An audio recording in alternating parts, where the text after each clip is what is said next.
There we are. We're here. This is my brain. Full house. I am Jeremy Scott Gibbs. That's me. I'm over here. Mr. Tony Bradley. The Mr. earwig. Ken Demars. Mr. Matt Pesta. And we are rocking and ready to go. We are going to get in. I was thinking about this in like the last 3.5 minutes. No, I've been thinking about it for a couple days. I want to talk about conspiracy theory. Am I too loud? No, it's not loud enough. I can't hear you at all. Yeah. You didn't hear any of that? You gotta scoot closer, pal. I can hear it, but it's not loud enough to. Do you want me to hear switch? anything. Do we need to switch? Mic test. You need to switch to direct and then pass the mic around. Oh no, we we got to go. figure something out. Can you hear me now? Clearer, but not clear enough. So you didn't get any of that? It was so good. It was. No, I got it. It's just low. Yeah. It just sounds like you were talking into a giraffe's asshole. Giraffe's ass. I don't even know what he said. Anyways, conspiracy theories. See, because my camera's over there, so if I talk like this, I got to go. Talking to mine. We're just. I'll talk into yours. Talking to mine. Hi, buddy.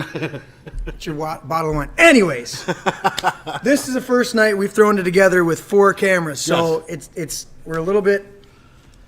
It's going to be a bit confusing. We're for getting me. it figured out. Yes. I'm just excited about the content. So as long as the microphones can pick us up, Yes. we'll be good. So let's start out first and foremost before we get into the conspiracy theories. Disclaimer. The disclaimer. Ken, would you please read our disclaimer? Disclaimer says, notice, this place is politically incorrect. We say Merry Christmas, one nation under God. We salute our flag and give thanks to our troops. If this offends you, leave. If it offends you. So we know that this is on our HFTC channel, and there may be some offense there. Hopefully not. Most people that listen there know that. Our patriots. Right. And definitely on this is Don't Make This Weird channel. Your people don't give a shit. Hi. Offensive much? So are we? How we doing on both mics right now, Nate? Absolutely awful. Absolutely awful. So do we switch? You need to switch something. Let's go. How about this mic? What about that? Did that change anything? Any better? Less? I have it Check on 1, one side, 2. but not the other. Worse? Huh? I have it on one side of my ear, but not the other. One side of your ear, but not the other? Yep. How about mic 2? Is this any better? How about that one? Check You guys all the way up? 1, check a 2. Check. Check 1, 2. Check 1, 2. That's a little bit better. Is it a little bit better? I changed the settings to the infinite one. I think that's the one. We had it on cordial, right? I think the circle. Say these mics not working. That's a conspiracy. It is a conspiracy because they want us to talk. Now that one's on 360. What does that one do? That one sounds a lot better. Okay, we'll go to 360. All right. They have little settings on them. Yes. They're cool ass mics, but I literally couldn't afford the $140 to get another one tonight. So that all of us could have 4. When you're working on a budget, Right. we're setting up some stuff so that maybe we get some revenue to support the podcast. Because up to this point, it's just coming out of the other budgets of my life. Right. All right, so we got the disclaimer Are out. we live? Yeah, we're Working on it live. right now. All right. He's We're working live. on it. Huh? He's working on it. We're live on. Oh, don't make this weird. Yeah, I was going to pull the chat up and see who's all Yeah, see who's chatting on there. jumping up and People saying- don't chat on mine. Yeah, that's because, you're not offensive enough. Is that what it is? Yeah, you need more dick. I have Well, Don't Make we're- This Weird we're- going live right now. The link should be pulled up soon. And there's my shot. There's my shot. Watch this shot. There we go. All right. Now we hot. Here's the first shot. There it is. Look at that. Oh yeah. Oh, it was in the brain part. It was in the. You needed to pull it back. There There. we go. Now we're live. Now it's. There, now it's in the yeah. shot. Yeah. How's that? So much moving around. This is my brain on Di Serono. So much stimulation. So Nate, you got anything figured out over there? Can you hear us at all? Can anybody hear us? Can we I get can some hear feedback? you better. Okay. Check a 1. Check it. 1, 2, 3, 4. That's how Nate sound when he say it. Oh, fuck how you. Fuck how you. Okay, conspiracy theories. Can I have the list? Drum roll. Please. That's the Beatles. That's not. Oh, there we Paul go. is dead? Paul is dead. I believe that one. Yes. What's the next one? No, he looks like Angela. Oh, the Lansbury. Beatles never existed? That was a movie. No. According to what's the guy, the Late Late Show? What's his name? God, the You're gonna Irish need to turn dude, the your guys' Scottish dude. mic What's up his more. name? Corbin? No, before him. No, before him. Yes, I know you're talking about. Craig. Craig Ferguson. Yeah, Ferguson said that Paul McCartney looks like Angela Lansbury. Wow. Look that up. Seriously, I am not joking. We may have to look that one up. Okay, next one. So I the just Beatles lost never- all of your guys' mics. So You what? I just lost Tony on the mic. I didn't even hear him at all. Can you hear me now? I could hear You know the one myself that just said fine. Nicole Simpson never died and she became Megyn Kelly. No. What? Oh, dang. Wow. Wow, that is messed up. It's not a very strong one. All right, so I don't see any. It's What, funny though. Yeah, it is. Barack Obama controlled the weather. No. All right, skip that. That's a stupid list. All right, let's go through our list. You guys don't believe? Hell no! Okay. We're not talking South Park here. Are you getting us on some He good had a microphones? magic staff. It could, All right, so there's a good like one. Sauron. What's that in Lord one? of The Rings, Earth is he would flat. Talk to the wind. So why are all the other planets round? That's an assumption. Have you ever been there? Well, there's pictures all over the place. Yeah, from NASA. Yeah. Yeah. Yeah. We're gonna get to that one. Okay, so we can go through the list. 9/11, JFK. Paul is dead. Oklahoma City, the Gulf of Tonkin, World War II, Vietnam War, World War One. just everything. Civil War. So the definition. Listen. All right. What is the definition? A conspiracy theory is a belief that some covert but influential organization is responsible for a circumstance or an event. Now, that has become the negative buzzword whenever you go against the official narrative. Oh, you're just a conspiracy theorist. Well, was more than one person involved, and my theory is the bullshit you're putting out there isn't true. So it's a conspiracy because more than one person denotes conspiracy, and my theory is that those conspiring, this is not what you're saying happened. Yes. I think people that would say that to you are afraid of the truth. Well, conspiracies are I do common. believe that. There's tens of thousands happening every day, right? Because a conspiracy is two or more people gathering together to form Correct. a plan Right. to execute. So that happens every day. But when you have the official narratives coming out, and you can't dare. So I have a conspiracy theory. When these yellow buses come around, they take kids to school. That's my theory. That is- not true because school, it's not education.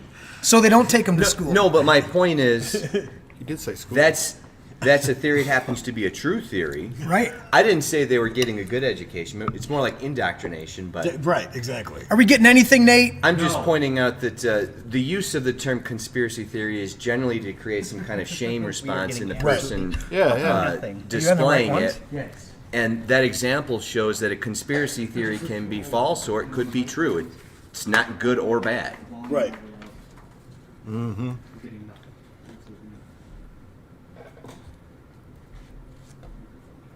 In fact, did you guys ever hear the thing where the CIA supposedly put out a I can hear it. campaign to weaponize the term conspiracy theory after the JFK assassination? Oh yeah, what was that? They trying to cloak that under the Mandela effect. Yeah. Yeah. Yeah, I'm aware of the Mandela effect. That's a funny one. Brought to you by a woman. You know who invented the founder or the discoverer of it? It's a woman named Fiona Broome. Yeah. Oddly enough. No. And there has to be some sort of what's It's the all some big laugh, you know. what's the term of that where you jumble the letters around and it actually spells something else out? That's the joke. A boggle? Yeah, something like that. Yeah, but there's The game? I don't think that's what you're referring to, but it's along those lines. I just can't remember the name of it. You hearing us now, Nate? yes. Okay. Check. Chat. Check. Anybody in chat? Let us know how you're hearing us. Heather is. Heather's hearing I us can hear good. you guys Jamie now. jumped on. Can they hear us? Because we're about to get into this deep. Yes. Look at how many notes I have. Right there. That's how many notes I have. You know what? It's invisible ink. It's a conspiracy, man. I can see with my glasses on. Matt's covering his up. He's like, I'm not letting anybody in. I was just going to show my smiley face to the camera. Right? There it is. Nice. It's an invisible. Okay, so there's a ton of conspiracies out there. Lots of bullshit. Yeah. The biggest problem is you have these official narratives come out, right? Of course. The official narrative, that's the only explanation, so we're going to put that propaganda out so we can go to Goebbels. It's often attributed, in fact, I just heard somebody say it the other day, if you tell a lie loud enough and simple enough and say it often enough, then people will believe it. I'm a little bit of paraphrasing, but that's, right. They say George that's... Bush quoted him saying that. He's like, we're in the business, we got to... Say it often, say it enough. Again, in your right. head.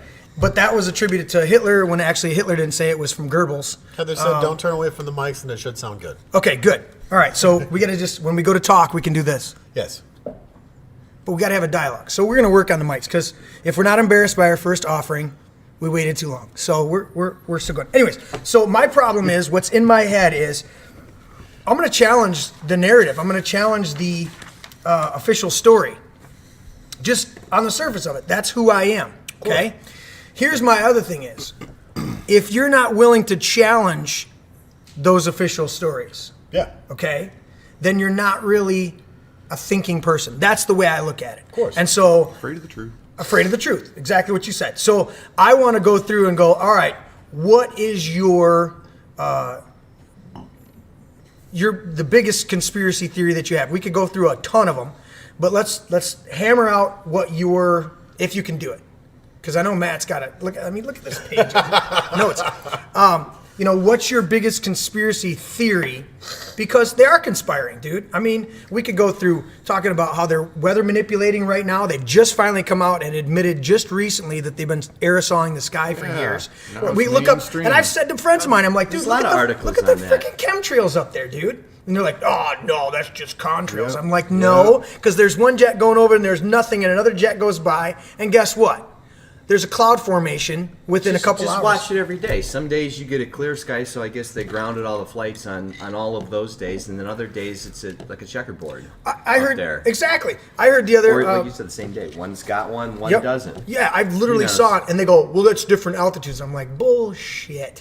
What do you? I mean, dude, can't you think? Can't you look up and go, There's wait a minute? There's been malfunctions, and they've landed still spraying before. Yeah. Oh yeah. Not only that. Wow. That's not only that. I was always thinking. There's pictures of the insides of these planes gutted out with all the machinery in there. And stuff. Yeah. Dude, but they first brought it about during the Vietnam.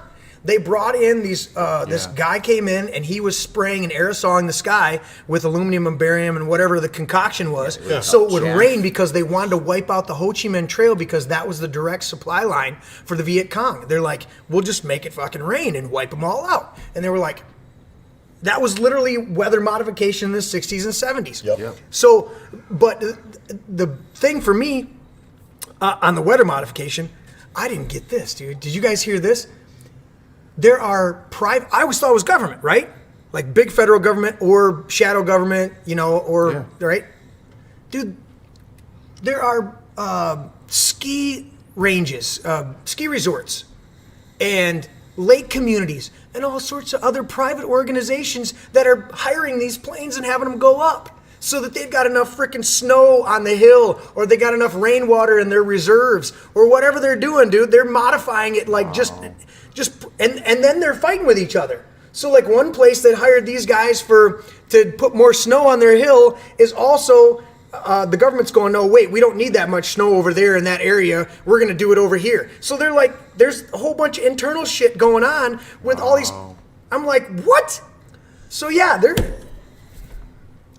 they're conspiring against us. Yeah, and the stuff they're spraying doesn't just change weather pattern. No, they're showing higher and higher acidity in the soils, which are causing the soil and the crops to fail. Yep. And And then the GMO crops, they up the GMO crops to resist the bullshit that they're spraying in the air, and then it just becomes this whole thing. And that's just one. Have you heard this acronym before for like smart appliances, secret military armament residential technology? Yeah. No, that's awesome. I have heard that. So we have all the smart appliances, and when 5G comes, the Yeah. Internet of Things is going to come alive, where everything is now Everything. online, but it's a smaller wavelength Right. on this signal, and it's supposedly it's like a microwave, Right. You know, and people are apparently sharing these pictures where one side of a tree towards the 5G tower is completely dead, the other half Is barely hanging on. healthy because it's basically just microwaves Right. in the air, and they're thinking with all these metal particulates in conjunction with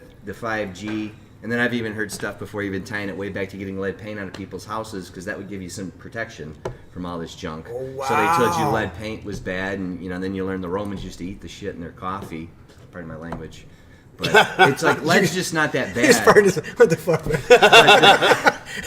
Just don't say fuck. We'll be fine. No, all right? Yeah. then you start You can looking cuss up all the what other words, but happens don't from fuck. lead, and it's like, oh, it'll cause antisocial disorder. And it's like, well, how do you quantify that? Wait, It's wait, pretty wait, hard back to up. prove. You just or- said Romans used to drink this shit in their coffee?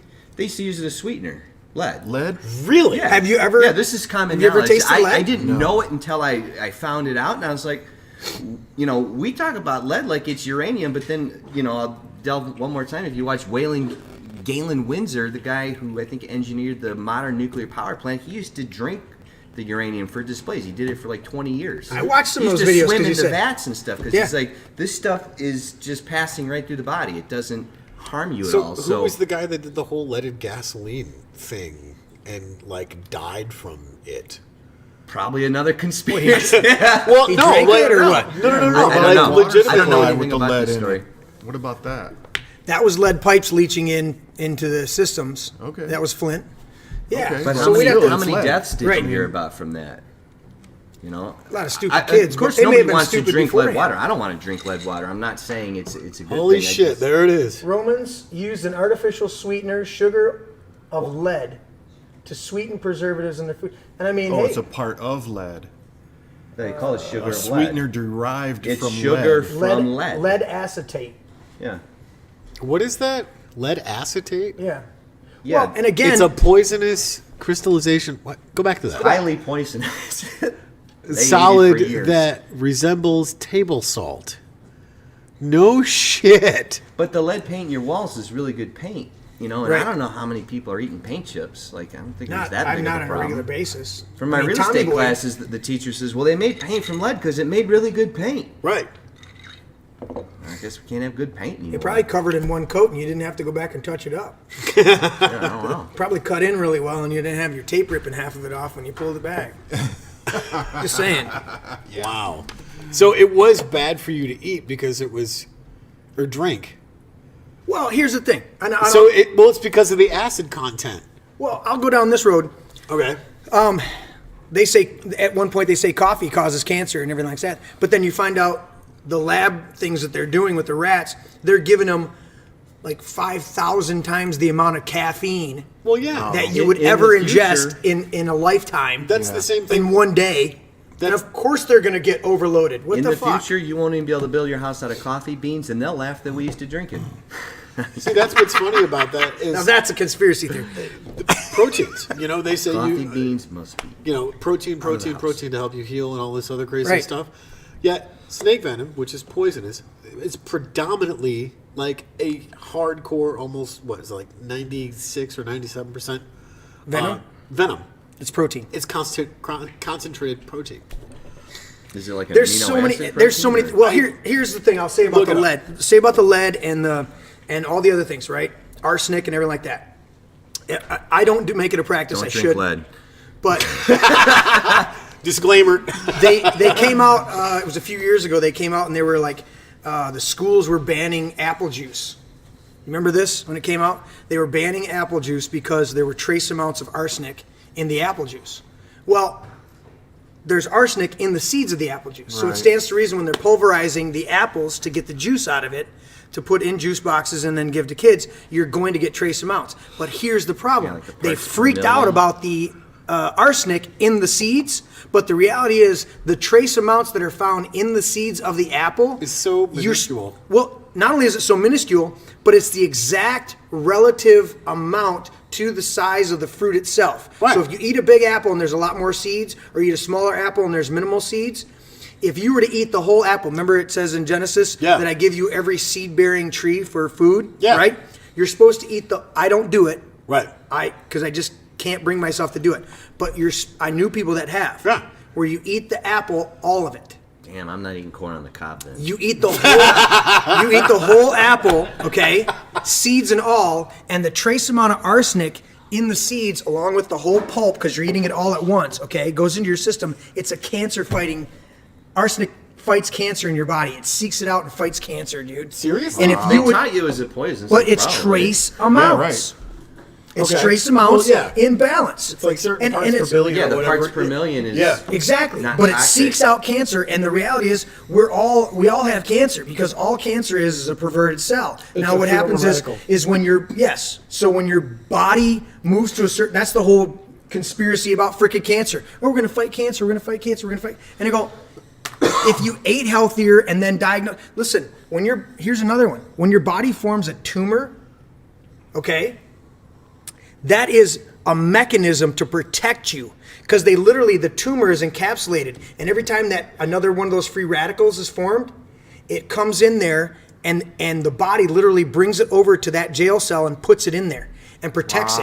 That's why when people that have tumors, you have to go in and do the right homeopathic things and other stuff to shrink the tumors back down by getting the body healthy again so that the body decreases the tumor. Because when they go in and they cut the tumor out, like my mom just went through 5 freaking surgeries to get all of the tissue out. Because if you don't get all of the tissue out, what you do is literally open up that tumor that was encapsulating and protecting and cause it to spread. How many people go in to get a tumor excised, remove, and all of a sudden it spreads to their whole body? It's like the and we go, garbage it spread to their bags, whole like body. Yeah, because the tumor was the body's defense mechanism. Just like you and I were talking the other day about fevers. How many pills are on the market when you got a cold to reduce your fever? Yes. When the reality is, when you get a fever's killing cold, the your pathogen. fever kills the pathogen. And actually, we were talking about it that it's actually, if you do get sick, it's actually a good thing because that means your immune system was lowered to the point that you were susceptible. You had should the let it immune run its response. course, and you should get your fever up real high, okay? As high as your body would naturally do it, right? Sweat it out, okay? And Ken said, Your body comes out cleaner than it was previously. Right. so I've always looked at these sicknesses as, I'm like, Lord, why do we have these sicknesses? This is bad shit, right? Downloading this new. But the reality is, this immunity. from what you were looking at and I've looked at, but you were looking at it and brought it up the other day, literally when you get sick with a flu or something like that, if you let it do its natural course, and none of us like to feel like shit, but the reality is if you let it do its natural course, it actually cleanses you. Yes. So it actually is ultimately, at the other side of it, once you've spent your time in the bathroom and sweated out sweated half your body weight off, it's healthier on the other side. Yep. And I go, so every one of these things, man, we've got an incorrect, and it's the medical community doing that. I mean, how many pills do we take to? Well, I want to reduce my fever and the achiness and all this other stuff, and I do that. But the reality is, I'm going to stop doing it.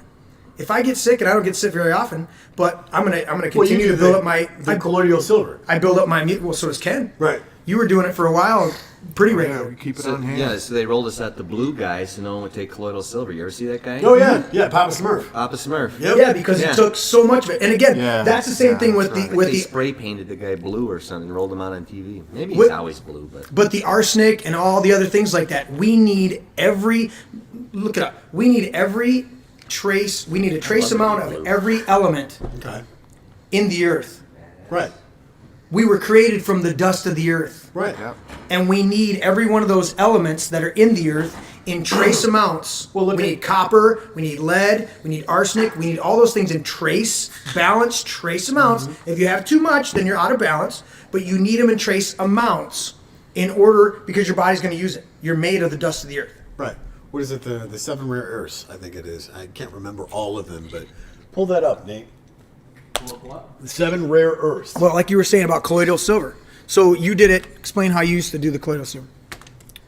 Well, I actually have a little Machine? kind of chemistry setup that'll make colloidal silver. Nice. But yeah, I mean, I was breathing it because I had a nebulizer. Okay. So I could make it and then put it in the nebulizer and then breathe it. So it's getting into the. And you nasal feel a passages, difference? lungs. Wasn't just I placebo? I would say I didn't really feel a difference. I just believe it. Okay. So I want to have it on hand. But again, you're not an unhealthy person. I mean, we all have a little bit about now and then, but you're not an unhealthy person. See, that's my problem too. Is I take all my supplements, right? You know, and we've gone over on your show the supplements that I take. Absolutely. Ken takes a lot of supplements and grow the wheatgrass, and they've got the alkaline water machine. Yeah. So they do all their. Matt, I don't know what you do. You just drink beer.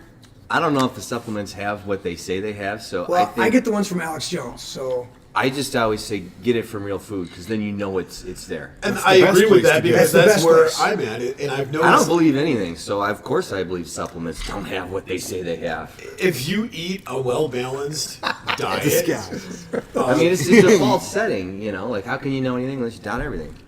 you know, fresh produce, Okay. clean meats, the whole 9 yards. The stuff that your body naturally needs, and your body does what it's supposed to do in the digestive processes. Right. Then your body's going to function the way it's supposed to function. And I mean, I've been doing this whole intermittent fasting with just predominantly fresh produce and meats, and I've stepped back on the breads and the pastas and stuff. Gotta like get that rid of the breads and pastas. since January, and I feel exponentially better. And plus, the weights literally just fall off of me. I mean, I was 227 pounds back in January, and now I'm down to 194. I go to the gym and the weights fall off me too. I can't.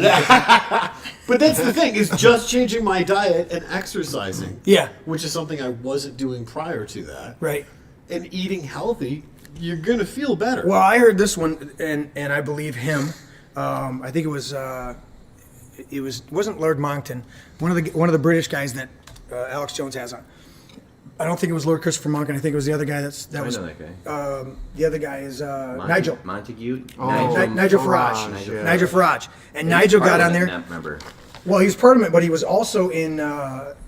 He's an attorney, I think. He was right? working in the EU. He was in the EU working against the EU because every time one of the idiots would get up, one of the leaders there, he would oppose them and go after them. More like yeah, EU. yeah. So, anyways, he was on there the other day, and they were continuing to talk about Brexit and some other stuff like that. But he brought up this point that he was diagnosed with diabetes. Probably type 2 diabetes, right? Right. And this was like a year ago or 2 years ago, whatever. Okay. And he said, they told him that, he had to do this and had to do that. And he goes, you know what I did? Started eating meat. He just started eating more and more meat. He put the protein in his diet. Because he read that the benefits, or what happens is the meat, because here's the complaint, right? Meat takes a long time to digest in your system. That's what we always hear. Right? Absolutely true. And it's on purpose. Because if you eat meat with your carbohydrates and your fats, the meat slows down the whole digestive process and slows down the sugar hitting your system. So not only do you get rid of the bad sugar, but you eat your meat, the amount of meat that you should be eating, in with your weight and stuff like that. And that causes, because the meat takes longer to break down, okay, it causes the whole system to slow down. And meter itself out. So you're still getting your energy, but you're getting it over time instead of this spike of sugar, and then now you're feeling down, and then once your system gets so overloaded, now you got diabetes to where your receptors can't even accept shit. And he said 6 months after he just started eating meat, no diabetes. He was fine. Wow. Fine. Wiped it right out. Right. And he said, because I started eating more protein, more meat in my diet, I am diabetic. I am free of diabetes. And I'm like, dude, it's another example. But they don't push that. The big agri doesn't push that. Big pharma doesn't push that. They literally got a fucking drug on the market right now to where you continue to eat whatever you want, take this pill, and you piss out or shit out all the extra sugar. Okay, so I don't need to have any responsibility or anything for my own diet. Right. Yeah, I can just that's what feeds the cancer cells, all the sugar. exactly. Immediately when you get on cancer, they immediately tell you get off the sugar. Well, when they want to find tumors in somebody, they have them drink a sugar solution before they go into these machines because that solution goes right to the tumors. Exactly. It just feeds on that sugar. So cancer to me is a huge conspiracy. They don't want to cure cancer because if they give you a cure, if they give you one of the there's CBD oils and stuff like that, Rick Simpson oils, all that stuff. There was a guy that does a mixture up there, and he literally had a stage 4 cancer, and he would take the leaves and he would I don't know if he was boiling them down, but he was mixing them down to where they just became this black tar type stuff, and he was just putting it on his tongue. Leaves of what? Cannabis, marijuana, and he's taking it, and he had stage 4 cancer tumors, and they literally shrank in the course of like 2 weeks. That's his testimony, and they ran him out of Canada. They're like, "You're not going to promote this shit. You're not going to." Tommy Chong said the same thing. Exactly. So there's case after case after case. There was a guy, I think he was down in Arizona or New Mexico, that had tumors, and he was a doctor, and he started doing all this different stuff, and nothing was working. He started just eating all meat. He just went complete carnivorous, right? And these were stomach tumors, and his stomach tumor started shrinking. So he just eating meat. Then his wife gets cancer, right? And he's like, okay, all meat. She gets worse. And he's like, wait a minute, cuts out all the meat, just feeds your vegetables. Tumors start shrinking. There was, other things, but no chemo, none of the other shit like that, right? Just changed the diet. That's all he did. Right. So for him, he comes up with, he's like, okay, so meat cures cancer. Then he encounters his wife's circumstance. Meat doesn't cure the cancer. Just vegetables, removing the meat. So now we're talking about difference in people's bodies. Exactly. So that's what he came back with was, one size doesn't fit all. You have to know your own body and regulate accordingly. And that's what it comes down to. I think that's it. I'm not sure if I'm getting this right, so don't kill me if I'm wrong. Hey, everybody's got a fact. The Hippocratic Oath, I think the guy's name is Hippocratus or something, and I believe he said something like, let food be your medicine. What? Really? Yeah. Nate, can you look up Hippocratic? The Hippocratic, where the Hippocratic Oath comes up. All right, what do you got, Ken? You were talking earlier about medication, like how we have two choices. We can make our body better by, like Tony said, eating good food and things like that, or we can, the other idea, Camp says, here, take this medication. Right. Well, I found out that a long time ago, during the time of Louis Pasteur, during his time, there was another scientist that Louis Pasteur's theory is, hey, kill the germs and you're good. This other scientist was a French scientist, and he said, no. He called your body terrain.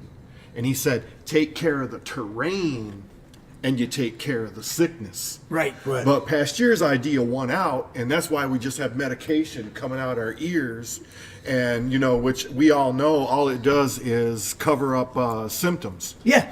And that's all cure. it does. But yeah, just way back then. Because they can make a hell of a lot more money, $400 for the cure for whatever cancer you have, unless it gets to a certain point. Like my mom just went through these surgeries, but there's so many other testimonies of people that just do CBD oils or whatever, and their tumors disappear, right? Mm-hmm. Or hundreds of thousands of dollars in some cases to keep you on medications. I mean, dude, it's ridiculous. The one thing that I was going to say about the food is that Big Agra, this is a conspiracy theory that I know we all know about, is that Big Agra, along with genetically modified food, even if it's not genetically modified food, our soils are so depleted because they don't do biblical crop rotation like they should. Yeah. In Jewish law, you grew for 6 years, you let the field rest for the 7th year. Yep. You could still harvest, but you let it rest, and you rotated crops. We don't rotate crops. We don't let the land rest, and because of it, they put nitrogen, phosphorus, and sulfur.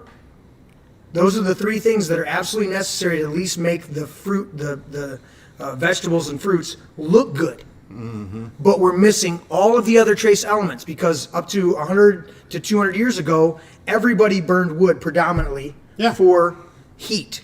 Yeah. And they would take the wood ash and they would put it on their gardens and their fields. Yep.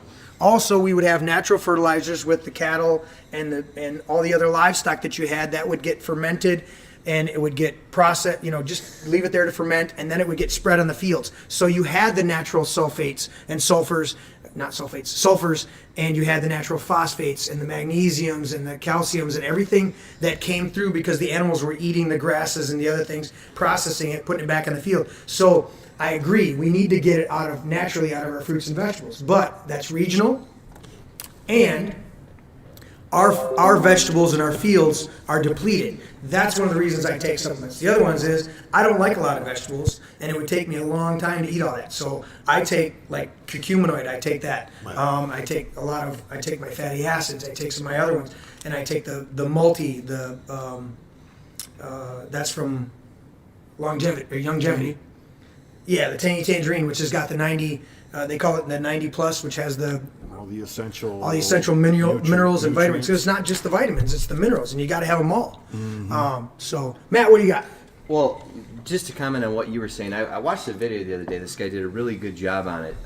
He's got a YouTube page called Curious Life, and he did a video called Microspace / Germ Theory Hoax, Electron Microscope Limitations / Interpretations. Okay. And this isn't really what I want to talk about, but it's just interesting thinking about what are the electron microscope limitations. Like, how far can you see? Like, we see lots of diagrams of stuff, but right. Do people ask themselves, have we really seen that, or is that an inference based on data, or is that a reality that an eye is tangibly beheld or not? And I think most people would be surprised to learn the limitations of these microscopes. They don't go into like quantum space like Hollywood would portray. Right. Like Ant-Man. A lot of these diagrams you see are really from the imagination. I mean, they could be grounded in reality. But there's no photo, Yeah, there's no literal. I would love in school, in science class, why don't they show all the photos of these electron microscopes? Like, what is the smallest we've seen? Because you get blurry images and, sort of these psychedelic looking, postmodern art things that you don't know what they are. It's a bunch of wavelengths and did you hear did you hear the one the other day? Space. I heard the one the other day that cracked me up. Girders. He goes, okay, so the smallest thing is the atom, right? They were saying the smallest, and then he goes, and then they're going to talk about what's inside of it. Wait a minute, I thought that was the smallest thing, but there's something else inside of it that's, then that's there's even the smaller. Particles, right? And then there's the quarks, and he says, and the Higgs boson. Yeah, and they go, and most of the tests and studies that they do. Show me a photo of the atom. Are absent tests. What? They're not positive causative tests. They're absent negative tests. Well, if we don't see this, that means this is present. It's an inference. It's an inference. Yeah, they're not proving that something's there. There's no photo of an atom. By There's no showing photo of a cluster of atoms. No. I mean, they could very well be real. I'm not saying they're not, but photos of them don't exist. Right. It'd be a great thing to put in the science. And that's the part of. I think this is about the closest thing you're going to get. Say it again, Nate. Yeah, that's a cartoon. That's what I'm saying. Like, you think that's a tangible reality that we've discovered. That's an artist rendering. Yeah, exactly. Telescopes don't get within tens of thousands of magnification of that. Like the pictures of the Earth. Oh, let's go. Tony, do you want to pipe in with something before we go down this road? Wait, Did you? Before we go there. What's up? That's for you too. What's that? Oh, Hippocrates. Hippocrates. Hippocrates. Hippocrates? Is that how you want to say it? That's a good way to say it. That's how I'm Hippocrates. saying it.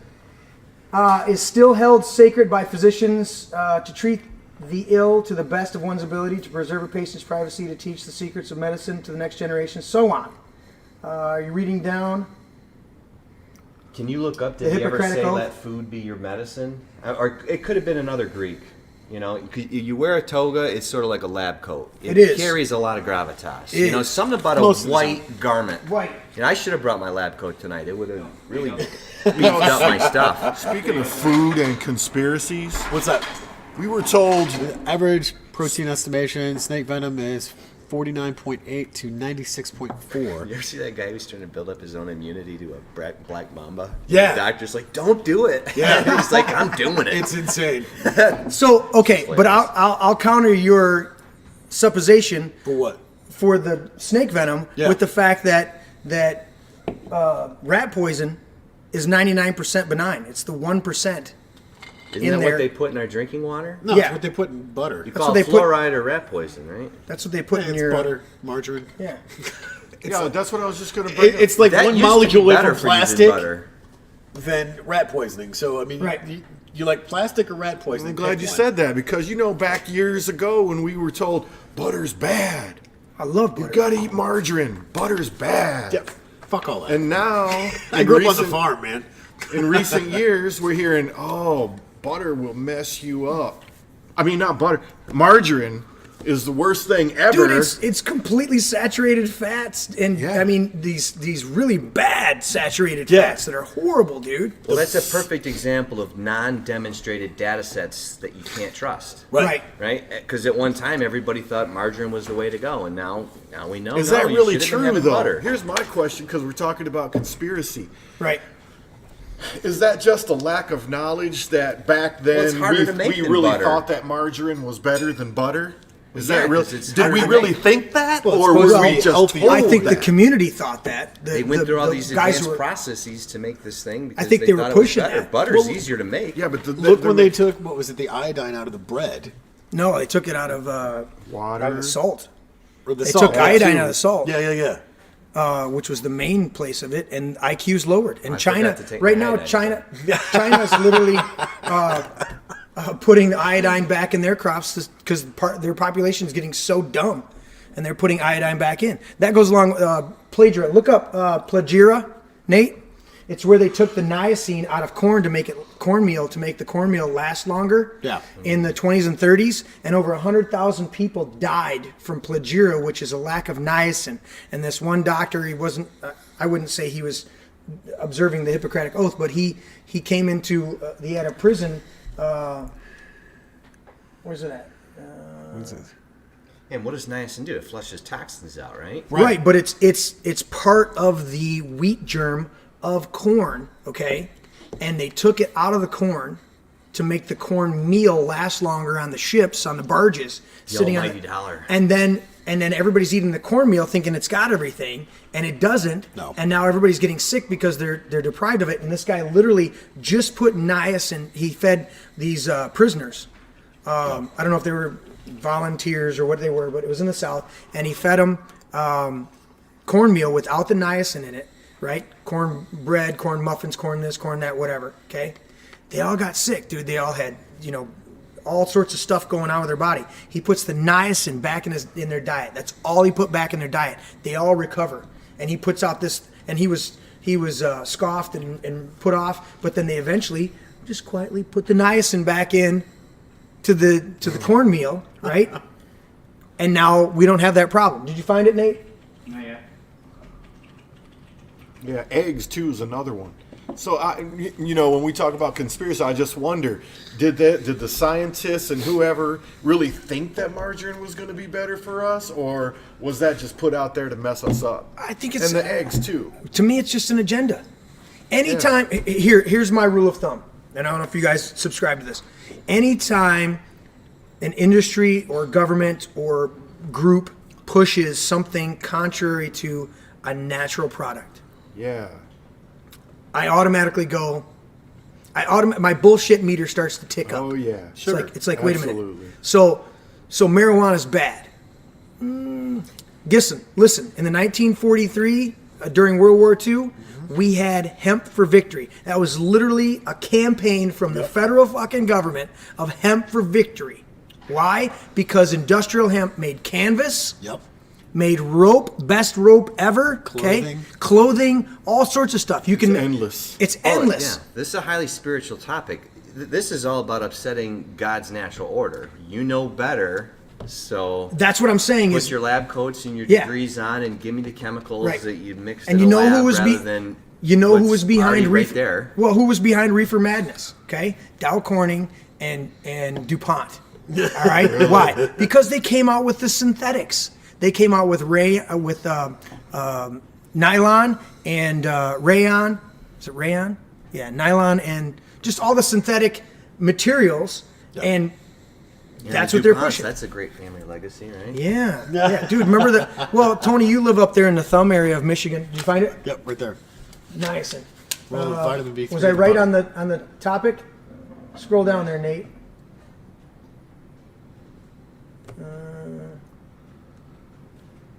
It was plagiar or something like that. When you find the topic or the name, we'll come back to it. But the lack of niacin, they pulled it out. They pulled that wheat germ out of the corn, and all these people, and they attribute like 100,000 deaths in the 20s and 30s to niacin deficiency. It's the same thing as I dealt with somebody about 10 years ago. She was asking me, like a sister of hers or something had a couple miscarriages, and she's contacting me. She's like, "Why would God do this to me?" And I said, long story short, you're angry at God because you think God did this, but what if it's something that they're not doing? Right. Did they check on their selenium? Selenium is the primary cause of miscarriage. Selenium deficiency. Right. It's amazing. The one area where they actually prescribe vitamins is prenatal. Yeah. There's a whole schedule of prenatal vitamins because they've had to admit that women, because a baby will literally leach a woman's the calcium from her bones. It'll pull all the nutrients to grow that baby. And they're like, if you don't supplement with these, well, the fact is, then we should be supplementing all the time. Absolutely. Right. If this is necessary during the growth of a child, then it should be necessary all of our life in a balanced way. And you're not gonna. I'd love to get it all of our food, but we're not gonna get everything because there's stuff that is regional. There's stuff that only comes out of certain areas. When we discovered the what were those little berries? They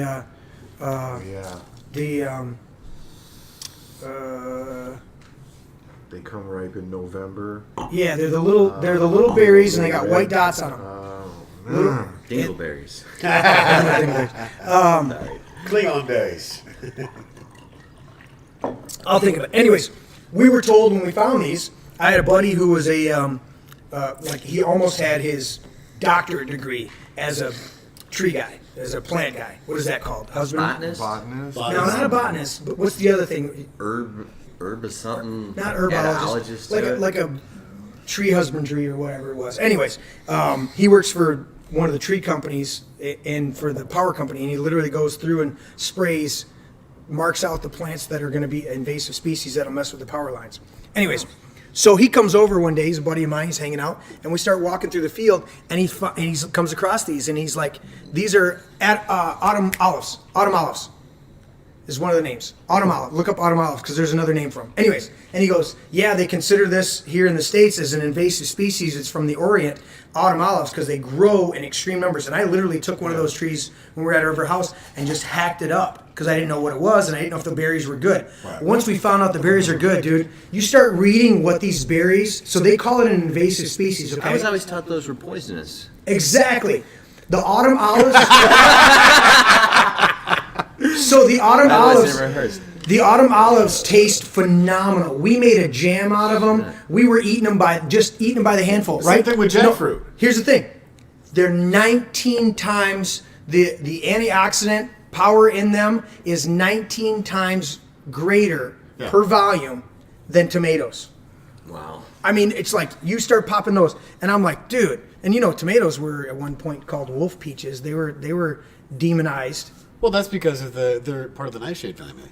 Yeah, exactly. Yeah, but there's a lot of stuff. Nightshade family. Yeah, autumn olives, right there. Nightshade was used so to if you were to zoom in kill real close, royalty. see, can you zoom in on that one? So, of course, one? they demonized it because... No, just click on the thing. It'll open up another window, Nate. Royalty don't want to die. Okay, so if you look really close, those have little white specks on them. Those aren't just dimples. They're little white specks. Because I've eaten them. And they're phenomenal. They taste great. But that's another one where they're, oh, it's an invasive species, and it's this and this and this. And I go, dude, that's another. So it's all about this. Okay. You got the Philadelphia experiment colored up. I think we're having a great conversation because we could go. Yeah, because we could go down 9/11. We could go down all these major ones. But I want us to tap into what the core of a conspiracy theory is, and that they're all around us. And this is only one half of mine. Well, okay. And so this is my basis of looking at it is, look, if it's not quote unquote natural, it starts to be suspicious. And then you work your way through it. You know what I'm saying? It's like 3 bullets don't do all of that damage. That's not natural. It was the Zapruder film didn't come out till like 8 years later. And it was heavily edited. it looks like Jackie shoots a dummy in the video. Is honestly what it looks like, because his head goes opposite of where her hand was. Right. So it doesn't take a genius to figure out how momentum works. Like, she goes like this, and all of a sudden his head goes that way, and you're like, well, and here's the thing. I'm not a marksman, but I was just watching. Did you watch the latest video from Jeranism? Okay. Anyways, one of the things that he said, he brought up there, and this is one of the arguments that was posed to me, because my grandfather, before he passed, we had a couple little discussions about it, not a big deal. But he said, JFK was killed by Lee Harvey Oswald. And I said, how do you come to that, Grandpa? What's your thing? And he's like, we want to believe there was something bigger, which I've heard that theory that postulated before, is we want to believe there was a bigger cabal or conspiracy to do this. The Democrats Right? using the Russians? No way. We want to right. We want to believe that there's something more to it. News. But They've been doing that for years. it could be just the simple thing that he shot him. And I go, I can get that. He says, the other thing is, how do you get that? Here's the big thing. This is one of the arguments that they always throw back at you. How can you get that many people to go along with it? Yes. And I go, how can you get that many people to go along with it? That's so easy. I don't know. How can you get millions of people to eat fucking margarine that they're coming out with now and telling you is so horrible Right. and is all this thing? Because you only had 3 or 4 people at the very, very top that said, we know this is bad. Let's push this shit. Yeah. Right? Forward march, they Crisco, cried from the rear as they- do you know Crisco was developed for the automotive industry? Yeah. And when they couldn't find an ultimate use for it, they shifted to cooking with it? Yep. Wow. Okay? Unbelievable. How many people know that? So here's the thing. You want to keep a conspiracy. Listen, I only need to keep the lie out there long enough to convince a good portion of people, because then they become the useful idiots that propagate the lie. So how many people does it take to keep the theory? Just a very few people at the very top pulling the strings and getting everybody to believe it. And then once you've got it out there, Yeah. and you've got enough people that have heard margarine's better than butter. Margarine's better than butter. Margarine's better than butter. Well, it tastes good. I can't believe it's not butter. So it must be That good. was Fabio. And then all of a sudden, it comes out and they go, oh, by the way, it's really actually shit, and it's probably killing you, along with a whole bunch of other stuff like fluoride in the water and all this other stuff. But we don't want to promote that. How can you keep that a secret? It can't be true. How could we have kept that a secret? And I go, dude. And I heard the one, it was how can you keep, the one from Jeranism, he was like, he read the quote. I don't have the fucking quote, so you have to look it up.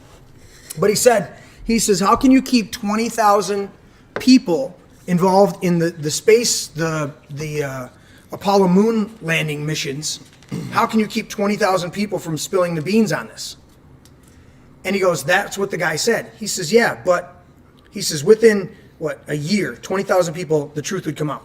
They're all doing an isolated job, right? So you need to know basis. Well, that's what he said. He said they if all know their own 20,000 people were involved in it, he said, but if only 100 people, it would take 5 years. And then he breaks it down and he goes, if only a handful of people were involved in it, it could take 10 to 15 years for the truth to finally come out. And then he quotes, and he says, so the reality is, if there's only a small, very top group of people that actually know, and the rest of the people are just playing their parts and don't know. Right. And he says, then he goes to Gene Kranz, who was head of NASA at that time, right? And he said in the late 60s, our simulations to the technicians and the guys running the boards and watching the telemetries and watching all the stuff, our simulations to them, we've reached the point that they don't know the difference between the simulations and the real launches. That's the head of the program saying that our technicians don't know the difference. So what does it take? A handful of people to fake a few things? Because the telemetry data and all the other shit, Well, that's gone. they don't know. Well, yeah, that's gone. But Bill Nye, the liar guy, He's just an actor. There's an experiment they did where, I don't know the name of the experiment, but everybody can look this up. It's a waiting room. And every time a bell rings in the waiting room, everybody stands up, and they're all actors. Right. But there's one person one guy in that there. doesn't know. And then eventually the one person breaks down and starts standing up. Yeah. And then they shuffle people in and out to the point where the original person is no longer in there with actors, but they're now in there with people like them that are not privy to the gambit. Everybody. And then everybody starts standing up, so it becomes a contagion. Right. The conformity. So you see how once an idea is accepted and gets started, no one would need to be in on some of these things after a while. Absolutely. Because they just keep going. It's tradition. We've always done it traditionally, so why would we change? Well, but you And get when somebody asks you why you're doing that, you don't really know. You're like, well, it's tradition. well, you call it herd The fear of mentality. social shame. Do you want me to pull this up on the Right, right. monitor? What'd you You're say, not Nate? Do you want me to pull this up on the monitor? Yeah. What do you got? Did you find it? Oh, that's the social experiment. Yeah.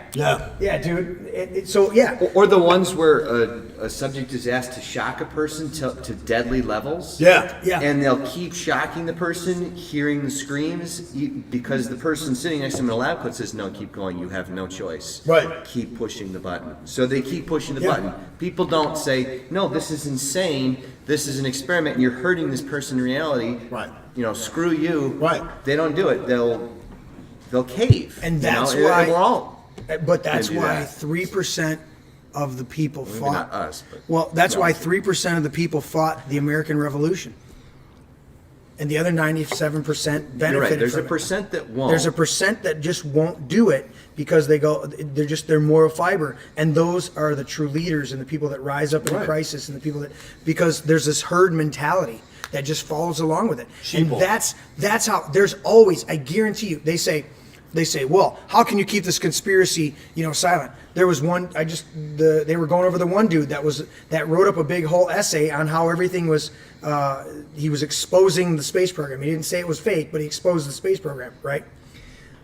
Within 3 days of him dropping off this document that he put together, the document disappears and he's killed by getting hit by a train. Well, yeah, science On a exposes the NASA space track. program. The train was on Yeah. no witnesses, but he Yeah. got hit by a train. Yeah. The train happened to be a NASA train on a NASA track, one of the trains that does this. And it's like, come on, man. It's like, this is the Clinton body count all over I again, would just dude. like to say I do not now or ever have any information on the Clintons. And I will not kill myself. Fuck Hillary. I would never kill myself. I would never kill myself. So Fuck Hillary. this may be the last time that we're allowed on YouTube, but Oh, the did fact you hear is, about the COPPA laws? Fuck Hillary. what's that? The COPPA laws. This is another conspiracy. No, it's a lawsuit with YouTube, and I almost wonder if this whole charade with President Trump is almost being used as a distraction to let COPPA slip past us all. Like, I don't know if you guys know this, but COPPA is basically all about protecting children online. Oh, yeah. And if you don't comply with COPPA guidelines, and if there's anything that the FTC deems in your video, such as bright colors or humor or entertainment or interesting topics, they will say that video has content for children, which doesn't get any preferred ad revenue, and it's much harder for YouTube content providers to make money. Of course. And if they're going to have basically a Gestapo force going around searching videos to flag them, and if they said your video should have been marked content for children and it's not, it's a $40,000 fine for each instance of this. So Fuck that. they are trying to make YouTube content providers, anybody that wants to talk about this kind of stuff, they're trying to make it really hard on you. Oh, yeah. This has been talked about by a lot of YouTube providers. I've just seen it in the last 2 or 3 days, but people are freaking out about this COPPA law. Yeah. I did And see this it. is I why didn't we're know it was looking called- for a new platform. I think it's PPA. I think it's COPPA. Well, he just pulled the COPPA. Yeah, the children Okay. on I private. thought it said 1P. protection area. But I didn't know that was the name of it. It's but I basically got a going to notice. destroy YouTube. I got a notice. Did you get all the notice? in the name of protecting children. Yeah, I got the notice. I heard about like a it week over ago the past couple that of we. days, but in I fact, I didn't- said that to you. I said we've got to start You're going to labeling want our to fucking cover YouTube. yourself because it sounds like this is a bad deal. You And the know? thing is, you don't want any exposure. We're using YouTube right now, and we'll do it, but we're actively looking for a different platform, and I don't give a fuck whether the YouTube people hear that because everybody's and on this there. video's It's like not for kids. If the stuff we're talking about, because they could deem this damaging I don't want material to- I don't- that kids all of a sudden believe I want an what we're adult that saying, can- and now we've harmed them in some way. I want an adult that can handle the content to then educate their children as they grow in maturity So my disclaimer about is how the government's fucking I'm- you over and everybody I'm else, an entertainer. Monsanto, and I'm simply an entertainer on this platform. We're And just if presenting you ideas. Do wanna your take own my research. entertainment Frank for what Zappa it's said it worth- best. What do you say? He said, if you want a social experiment, go to college. You want an education, go to the library. Exactly. Very true. Very true. Okay, Well let's dive into it. Because I want to get into flat Earth with Matt, because that's going to be fun. Because I've got a true skeptic over here. Bring it on. So let's talk about it. Okay. Philadelphia experiment. Well, let's the first thing I want to say Definitely is interested to hear his W- side. when we're talking about conspiracy theory and we're weighing the validity of something, I think it's important we agree on what is the method of proof, what is the scientific method, Yes, and what is the standard of proof. but I just heard from, I don't think it was Neil deGrasse Tyson, but it was one of those guys. I just saw a clip of this guy, and he's like, well, when it comes down to what we're doing nowadays, the scientific method doesn't even apply because we're working a lot of theory, a lot of mathematics stuff, and that's stuff that you ultimately can't prove, but we know it's true. Yeah, that's obvious nonsense. Like you have to be an What insane kind of person to intelligent babble believe shit that is that? psychobabble. Thank you. Psychobabble bullshit. Yeah, what I believe in is the scientific method, and to me, what the scientific method means is repeatable results that someone You present else, a theory, independent you person, test can it, verify. you remove biases, you remove. It's not appeal to It's got to authority. be controlled. Not government-sponsored video or photographs. Not what's in history books or Quickly. in classrooms necessarily, but what can you personally verify? Quickly, show of hands. How many of you heard about how awesome pomegranate seeds are? It was all over the advertisement how awesome pomegranates are. The only study done on pomegranates was done by the pomegranate fucking people. Hired a group of people. The owners of the pomegranates. Hired a group of people to show how Trust me. awesome the pomegranates That's the were. shit. And then they said, pomegranates, better than this, better than that, better than that. Well, where's your research? Right. This group over here. Well, who paid for it? That being said, they may actually still be good. Yeah, we're not saying that. But But they're not as good as they're saying. I don't trust the delivery method of this message you're saying. If it's It's that a little good, biased. If it's that good, you don't have to fuck with me. So, anyways, my conspiracy theory is, and the Philadelphia experiment is half of what my conspiracy theory is. If you don't know what that is, the Philadelphia experiment is the alleged military experiment supposed to have been carried out by the U.S. Navy in the Philadelphia Naval Shipyard in Philadelphia, Pennsylvania, sometime around October 28, 1943. That it had been invisible or cloaked to an enemy device. Basically, what had happened is they threw a bunch of these power things that were on the ship. It disappeared for, I think it was like half a day. You can read about it. And then... You want me to pull it up? Yeah, go ahead, pull it up, Nate. What is it called again? The Philadelphia experiment. It happened in 1943. So they were able to use these devices to make the ship disappear. They were commissioned by one of Tesla's people. What website did you pull it up on? I just pulled it off Wikipedia to get the premise of it, but there's way more than that. CIA-pedia? Yes, CIApedia. But here's where things get really cloudy. I firmly believe that the Philadelphia experiment was a direct cause and effect from Project Pegasus. Okay. So when you... So let's, hold on. So Philadelphia experiment, for those that are unlearned, you're going to read about this. But the Philadelphia, and Matt went to took a pee, so that's why his chair's empty. That's okay. Yeah, That's what we do here. If you got to pee, you got to go, right? that's right. Okay. Just do it. You debate. That's how you debate. I got to pee. Hold your thought. It was dumb. It was dumb anyway. Anyway, so I just blacked out. What happened? I'm going to distract you with a piss. Piss break. It's a conspiracy. Anyways, so What did you the Philadelphia conspiracy. I like to go fast. All right, go fast. So the theory is they weren't trying to make the ship disappear. Yeah. They were just trying to create an electromagnetic field that would cause it to be cloaked or to be. Okay. So they've got this technology now, Right. to where you can put on garments that will capture the picture of what's behind you and put it on the front of you, so that it looks like you're invisible, but you're literally just cloaked. So they literally, the Army has certain things. I've seen them demonstrated on videos where they literally are wearing something that takes a picture of what's behind you, and then puts it on display in front of you, and Right. you look invisible, but you're literally just cloaked. That's amazing. So they were trying this back in the 40s. Okay, so you're saying this experiment is tied to... Well, here's the thing. This experiment happened first, the Philadelphia experiment. Mm-hmm. Now, if you look up Project Pegasus, you can pull that up, Nate. That happened between the years of 1969 to 1972, I think it was. Correct me if I'm wrong. And basically what this was time travel. Okay. And what they had I figured like out. the one of Nicolas Cage. Next. Huh? Next. That's the name of the show. Next. No, that was a good movie. No, I'm talking about... No, next No, I'm slide. talking about the guy... There's your next slide. No, I'm talking about they got a picture of a guy that looks exactly like Nicolas Cage. Oh, yeah, like yeah.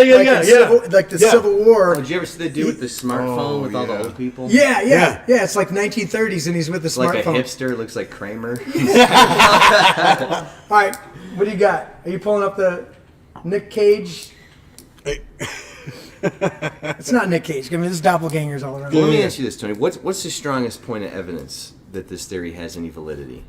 Which one? Time travel. Time travel theory. Pegasus. Well, let's flesh it out and then answer it. So, yeah, the premise was... You like this one? Why? Why does this one appeal to you? Because Nikola Tesla. Here's the thing. The man created Tesla our was a modern fucking day beast. world as we know it. Died destitute, broken, and completely alone in a New York hotel room in 1943. Completely forgotten. Are you going to connect this to John Teeter? I'm sorry to interrupt. Yeah, no. Because this is a good story. This is world like a that campfire story. This is The a good world that story. he had created had completely rejected Let's him go and down. left him out. Let's go down off the top of our heads the list of things that Tesla created. Okay, AC power, radio, radio control, remote control. Okay? Elon Musk. Yes. He's leveraged that name for Oh, such a loser that's never done anything. Dude, I can't. No, Tony. He's Batman, dude. Tony really likes the. All the nasty- Tony really likes the interview you did with Rogan, and I watched it, and we haven't had a chance. great. I can't stand him. I love that interview. can't stand him because every time Guy's Joe such asks him a a literal douche. question, he goes, "Ha ha ha ha." Yeah. He's not even smart. He's just Yes. So what we do? I It was like, dude, his laughs quite were nominal. The results were quite nominal. I was like, well, I understand the fact that Tesla Somebody cars, knows back as in cool the as they back, look, they know. because they do look pretty cool, are They can dance, dude. But isn't the They're company shit. They look pretty insolvent plain with all Jane this to me. government money?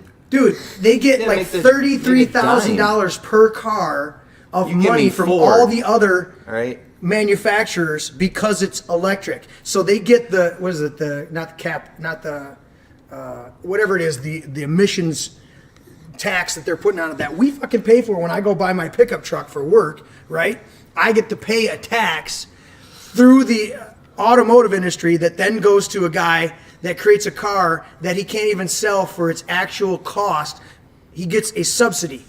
But Jupiter Now we can call that basically did we it can call that That's some shit. now we can call that a genius marketing thing, okay? Like Kid Rock stealing everybody's licks so that he can actually so he makes a song that sounds like an original, No, you misspoke. That was Nickelback. My bad.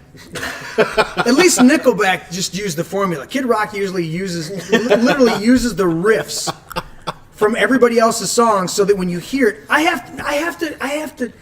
literally have to. Just when the radio comes on, I go, Okay. wait a minute, is this going to be Sweet Home Alabama or is this going to be Kid Rock's fucking piece of shit song about himself using Sweet Home Alabama's intro? And I have to, and I come in, Go to the chat. we gotta read some of these. Hold on. So I walk into the trailer the other day, we're on a job site, and I go, Vince, why is the radio not on? He goes, Kid Rock came on. I goes, good call, my bad. Look, sampling and repeating other people's music is a legitimate art form, okay? Can't even say that. Security, have him removed. Please. Security. Hey, so are Chinese jeans. What? Fuck patent law, you know? Dude, so Fuck patent law. patent law. What do you got in chat? Are people blowing it up? Oh my God! So El Jefe, one of our listeners, chimes in and says JFK died because he wanted the United States money on gold standard Exactly to right. get out of Vietnam. That's one reason. He had over 4 million currency, 4 million, or 4 I billion. thought it was something like- I thought he it was printed because out- the photos of him and his buddy Lem got released.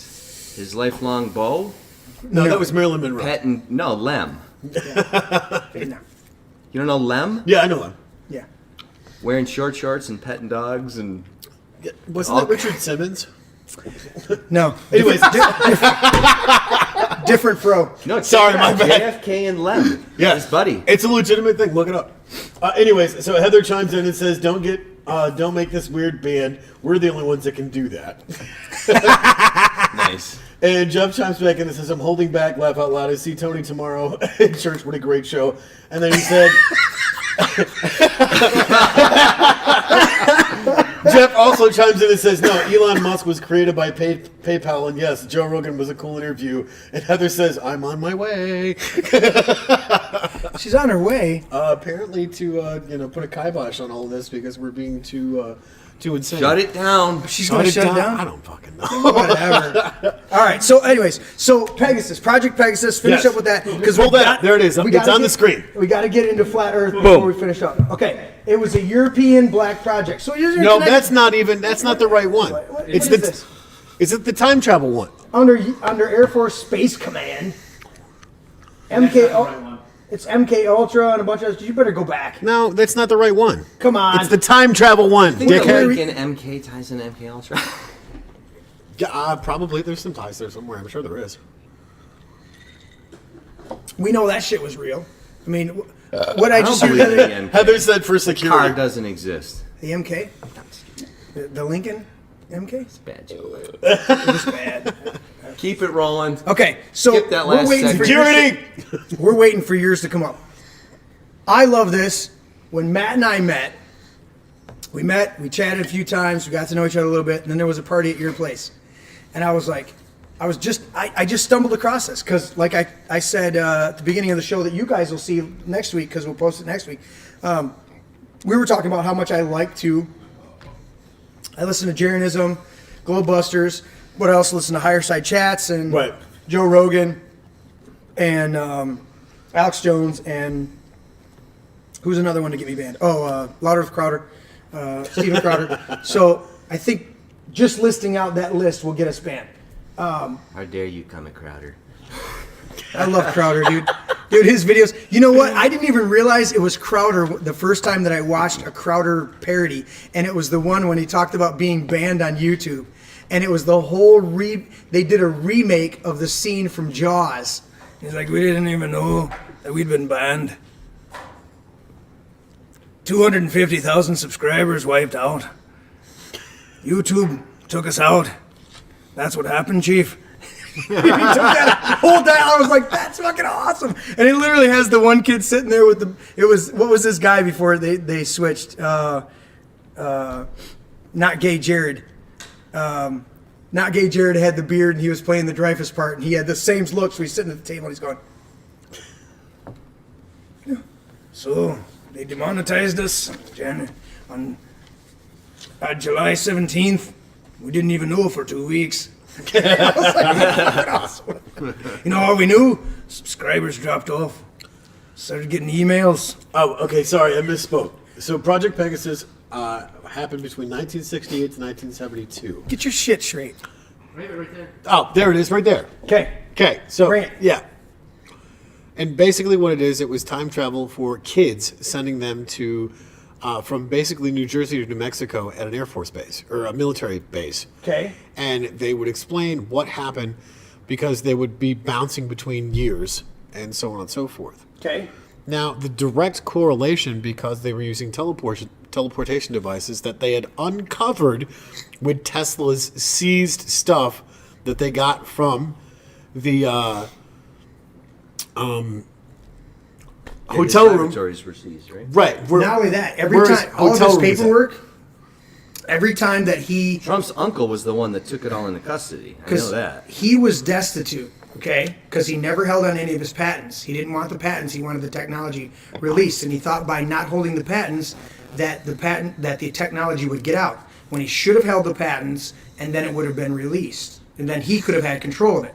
But because he let go of the patents, he didn't command the rights to them, so he was destitute, right? Right. So every time that he had to leave a hotel, because he couldn't pay his bill anymore, he would leave behind Yeah. And what's This that supposed this to was one of the time travel kids during the Civil War and the Gettysburg Address. Okay. And this kid was from the 1960s. Like right there. Look. See where it says? Right. Several voyages led him to the 1800s. On occasion, and found himself in Gettysburg in November 1863, the day presidential Abraham Lincoln gave his famous Gettysburg Address.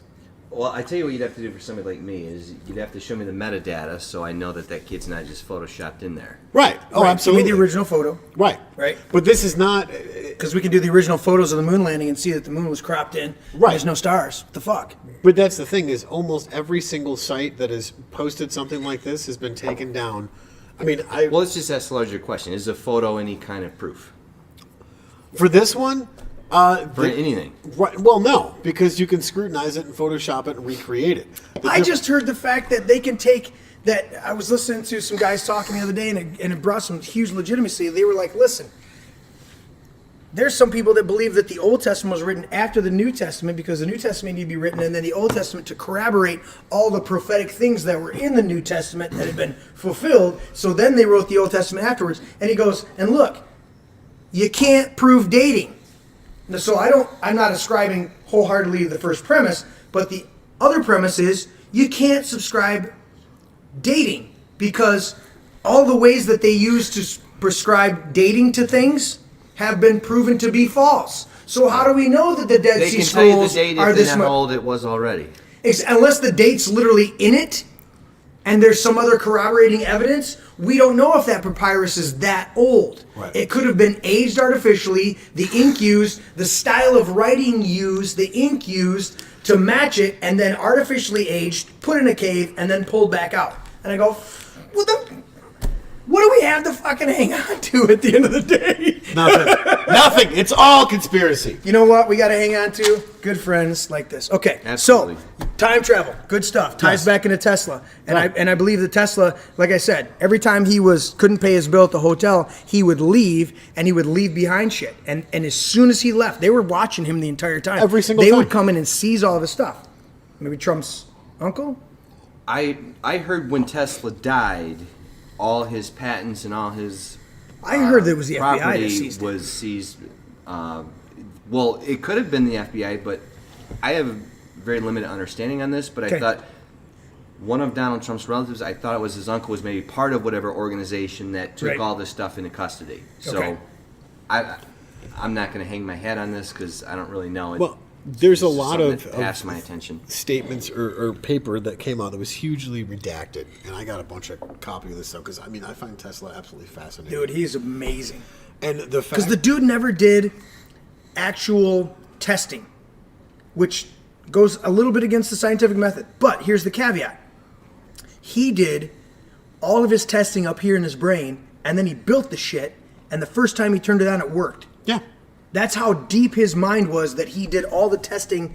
When I say he didn't do the testing, he didn't do it physically. Now I'm starting to think He Tesla wasn't literally, real. he literally did the testing in his brain. But here's the thing: is he And then just built the invented shit. the AC motor in what was it 1870, 75? Look up the 76? date, Nate, first, so we don't struggle like Tony. So this original motor, the original AC motor that Tesla's Tesla AC motor.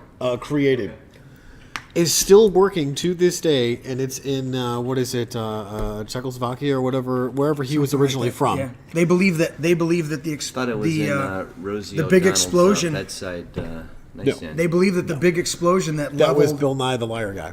Yes, they believe that the big explosion that leveled everything in the Ukraine was a Tesla experiment. Well, yeah, because he what basically it's called. created a oscillating device about the size of an alarm clock that would have laid the apartment complex he was in into the street because he couldn't shut it off. Dude, they literally called the police, the fire department, and he's in there Smashing it with a sledgehammer. smashing it because it's oscillating the building so much they thought it was an earthquake. There it is, right there. Yeah. Is that what do you got? What is that? What is that? I don't see what that is. What the fuck? Where are you at? The original AC motor? Original AC motor. Where are we at? 19. See what the fuck you're at. That's not even. That's no. No, Tesla. Tesla. Original AC motor. Original that's why. AC motor. That's why Edison came out and killed an elephant with AC current to prove how dangerous it was. It's the predominant current. for houses, and Right. DC is for cars because it can only go short distance. Ken, 9/11, talk to me.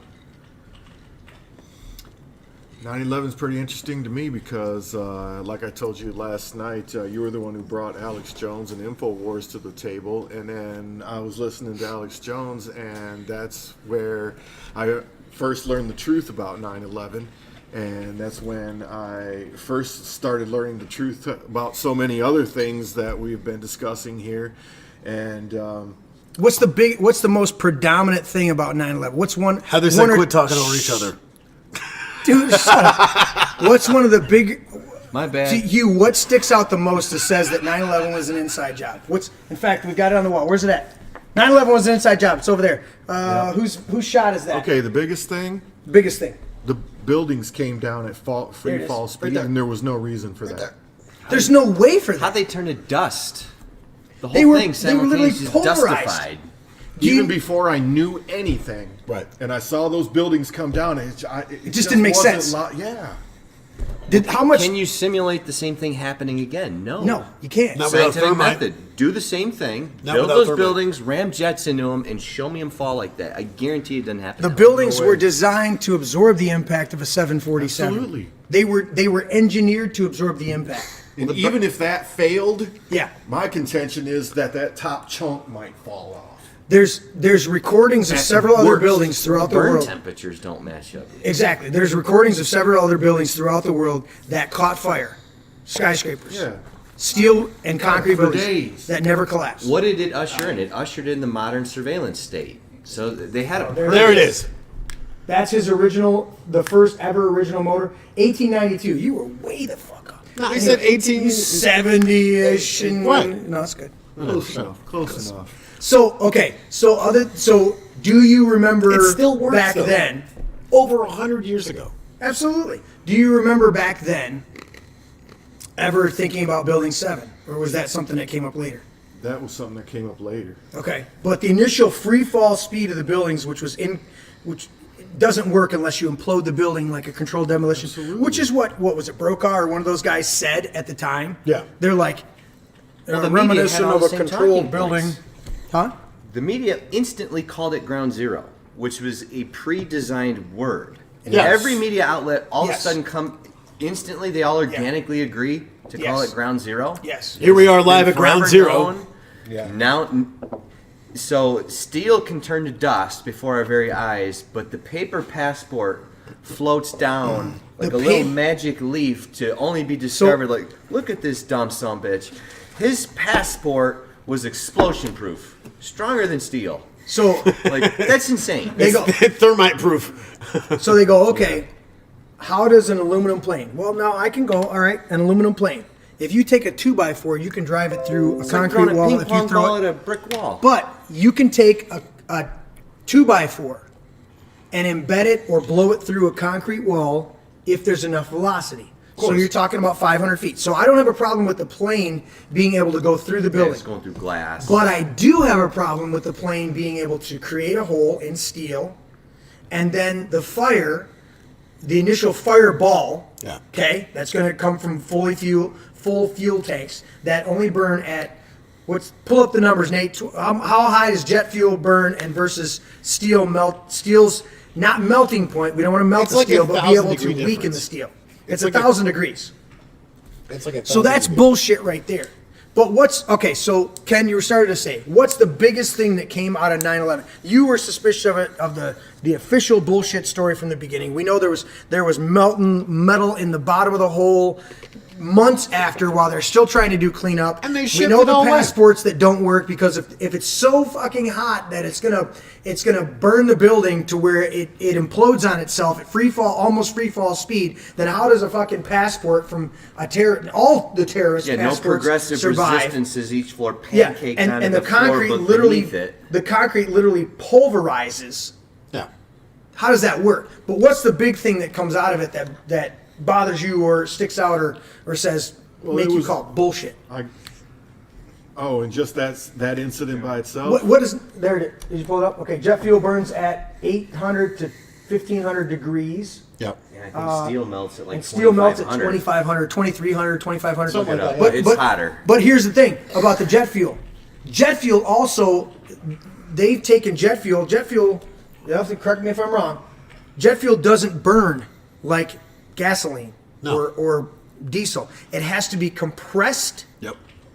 and then fired. It has. It's like it has to have a high compression rate. So once it's lost contain, you're saying it's sort of nullified? It's solar nullified. In fact, I'm based on 1,200. Yeah, 27. 2,750 degrees, 1,500 degrees, and also it was no longer in a compressed state Right. in that area. It's no longer in that compressed state, and that's what makes a difference. The SR-71, the Blackbird, the spy plane, right?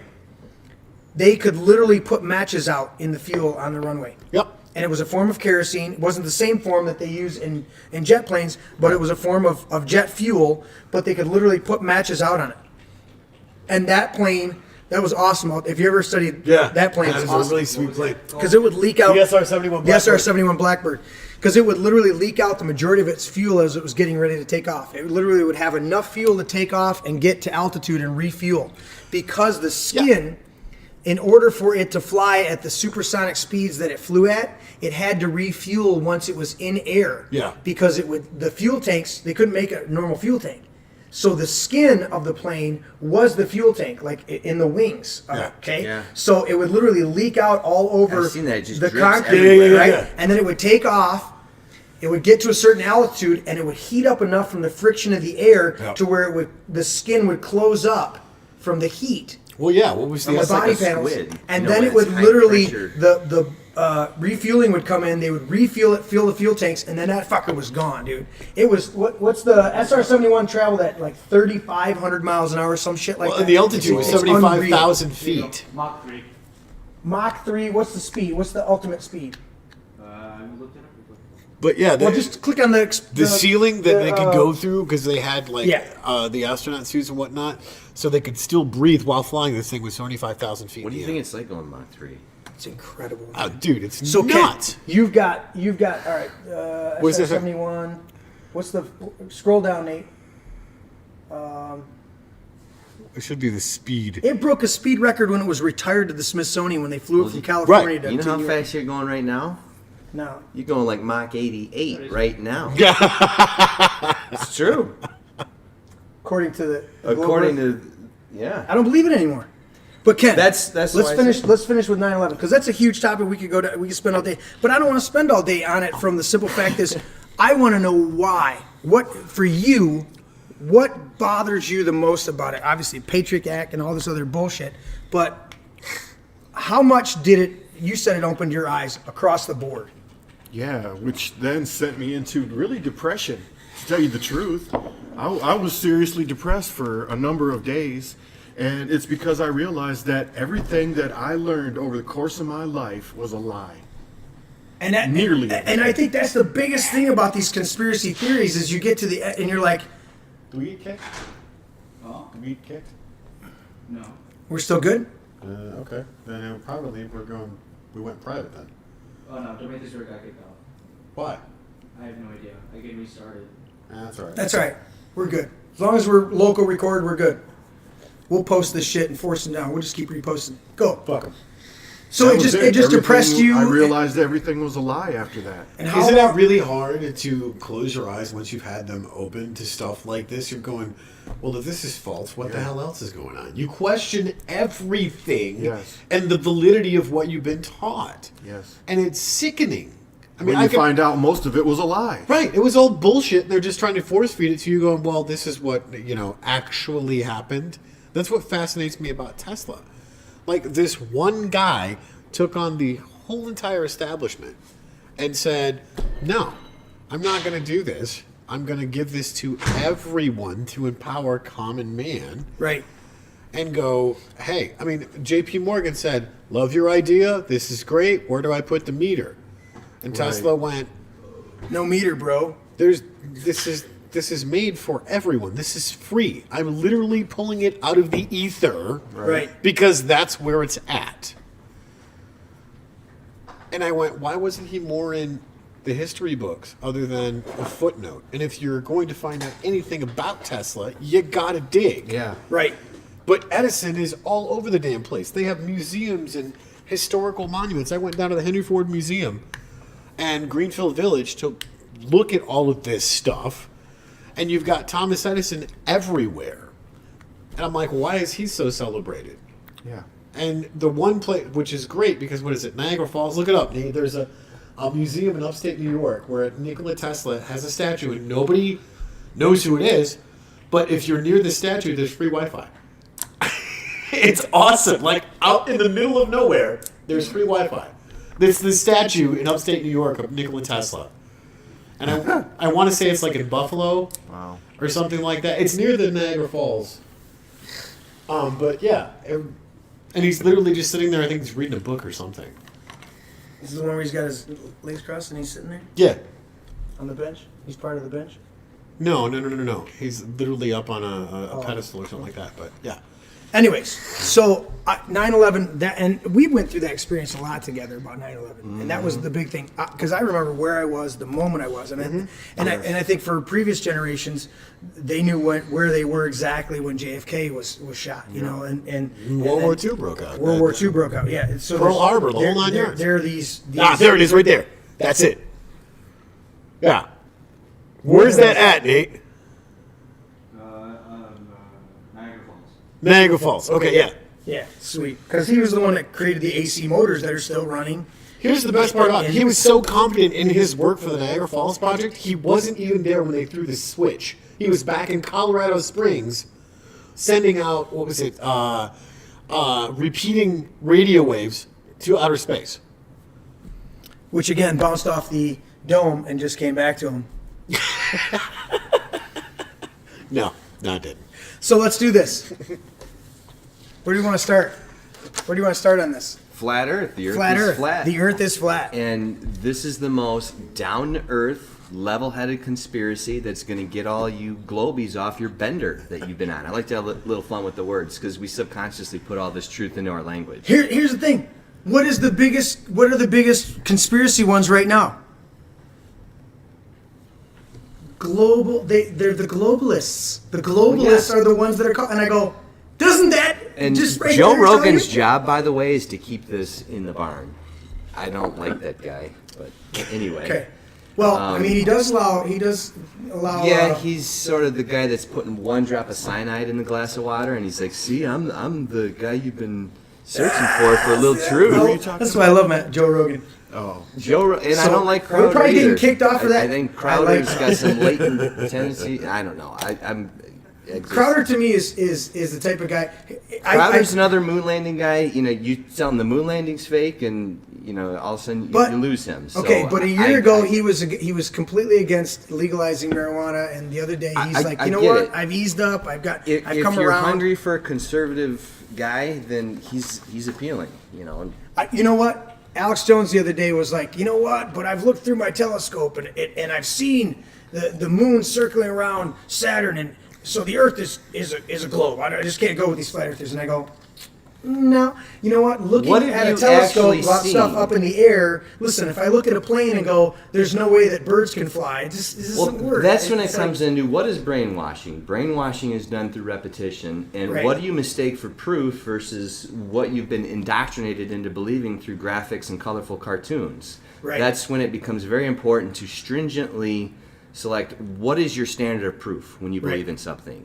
And I think this is the easiest conspiracy to all of them because it's based in the scientific method. All these things that are going You to can lead you to prove it. flat Earth are verified. Okay, so before we dig into it, I got to point out this. This is my. Or you can verify it. This is my fundamental premise. We are the earth and human beings are the center of God's creation. Okay? Everything that is going on in the global community is an attempt to denigrate or destroy that. Okay? Humans are the problem because we're creating global warming. We need to reduce our population. Humans are the problem because we're doing overpopulation and we're using up all the natural resources. Humans are the problem here. Humans are this. Oh, and by the way, you're not the center of God's creation. You're just the third No, your rock planet's from the sun. smallest. Your Small sun in is here. the smallest. You suck. You're surrounding this. You're doing all this. So my premise is all of this, because there's some things in flat Earth that we can't, that are both ways. Okay. There's quotes by Einstein, and he says the Earth moving or the sun moving, there's really no difference. Well, so the Earth can Einstein- move or the sun can move. It doesn't really matter. Yeah, but Einstein wasn't afraid to ask the questions, let alone Correct. recreate And this the is scientific method. Correct. And this is another one where they say this is settled. Here's the pictures. Look, Einstein's theories boiled down to him saying, look, there is absolutely no absolutes. Right. It's all nonsense. Do you understand what I just said, though? There's absolutely no absolutes. Well, except for the absolute that you're using, Right. Einstein. The whole thing's circular logic built upon it. It's all Right. utter nonsense. And, you know, I said it last time, but my favorite thing to say about Einstein is he married his cousin, and E equals MC squared. So Einstein equals he married his cousin, and he actually did it twice because he married his cousin's daughter, I think. So he married his cousin squared. And that's his famous theory.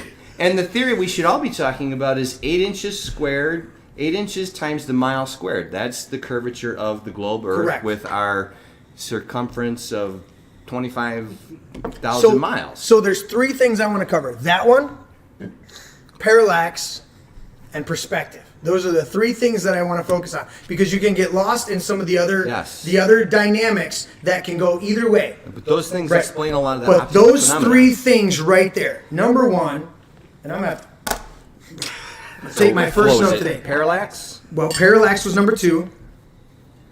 Parallax, perspective, perspective. angular resolution is a good one to talk about. Well, I think that comes in Slash vanishing point. I put that into That's all a part of perspective. perspective. And the first one I said was the 8 miles per square. 8 miles or eight.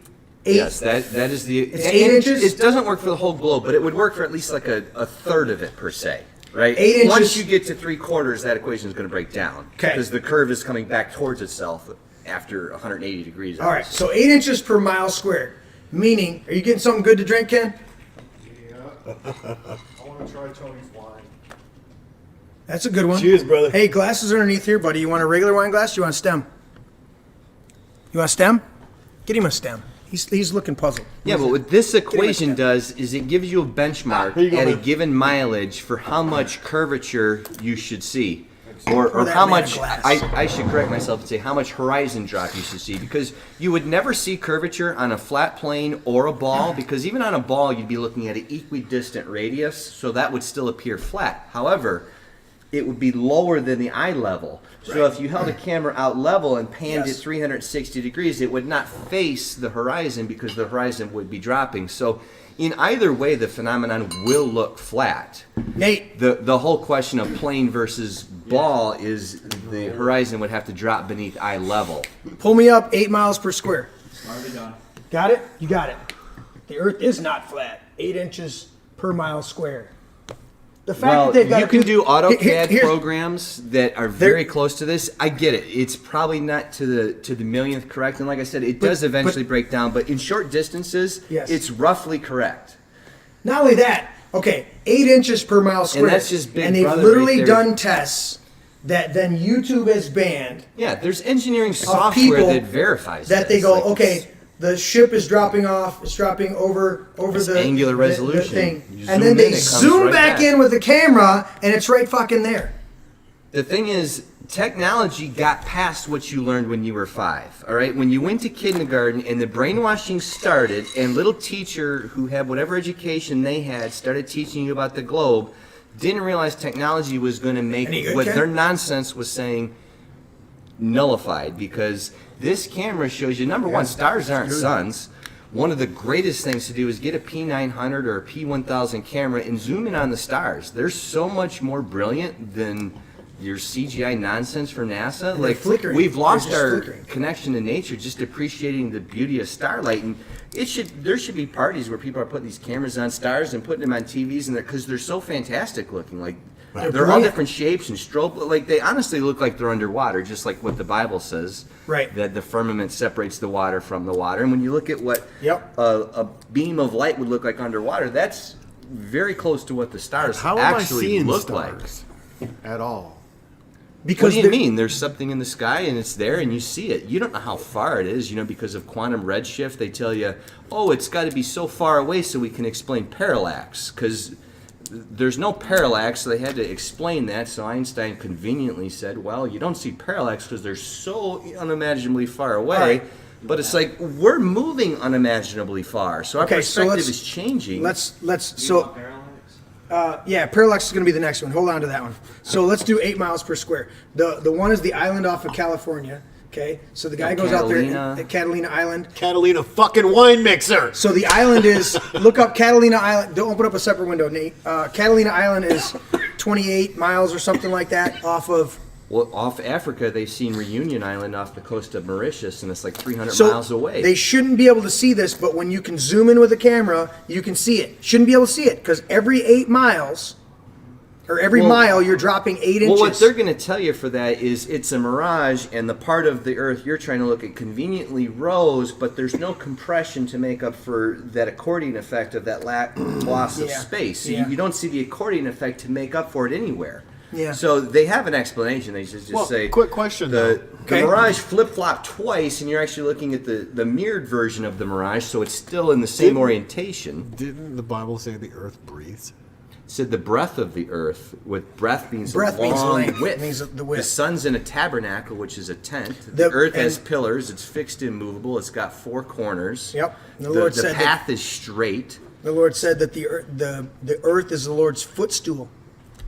So if you literally look at a footstool, Right.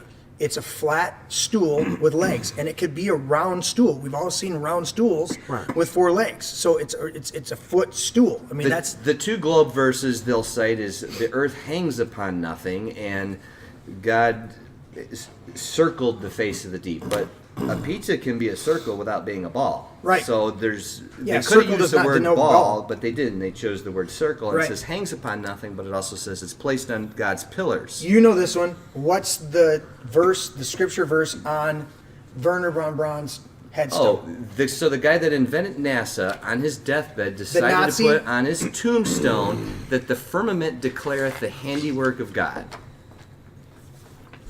The firmament. Now the word The firmament firmament, literally yeah. means a firm. It literally doesn't it Rakia, translate like a steel? beaten down piece of brass. Yes. I think the Hebrew word is rakia. Yeah. And it basically We can look that up. And then it says the sun is in a tabernacle, right? Which is like a tent. And we're Well- looked upon like grasshopper. How about the Tower of Babel? Nimrod was building the tower to get to the top of the dome. Or And how it- about Noah's flood or Pangea? Right. Those all work better on a flat earth. Exactly. But it also, the whole idea of for me, when I look at this 8 miles, it comes back to perspective. So we've all seen the picture where we look down at train tracks, right? Yeah. And what happens, pull up a picture of train tracks. Parallel lines converge. From perspective. Nate, I'm making him work fast. Anyways, so the train tracks go together, right? And we all automatically go, okay, that makes sense. Train tracks come together. But until I started going down this road, I didn't realize, I'm like, wait a minute. They're not really The coming bottom together. and the top come together as well. Yeah. In my perspective, right? But if I go to the furthest place that I see, however far away that is, Yeah, they didn't get those closer. fucking train tracks are exactly the same width as the ones I'm standing on right now, and they're the same height. Everything. Yes, that's just so optics. often. So Every when you line look, is going to that straight point in the center of that photo. Right. It's all straight lines it's going, all to going that to that vanishing center point. vanishing point. So the sky is doing it. The ground is doing it. I mean that. When you look at that picture, that is the dead center of that Check picture. this out. This is the best experiment I've seen. So, they put a if you camera. know- They put a camera Well, at within the table relativity. height, I mean, and they slide a quarter away from it, and the quarter will disappear.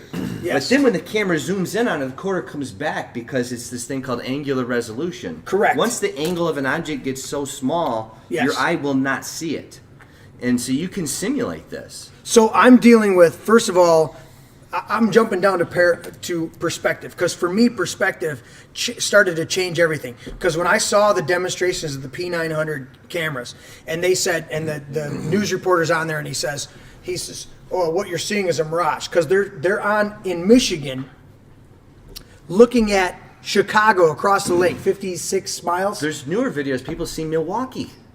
Yes.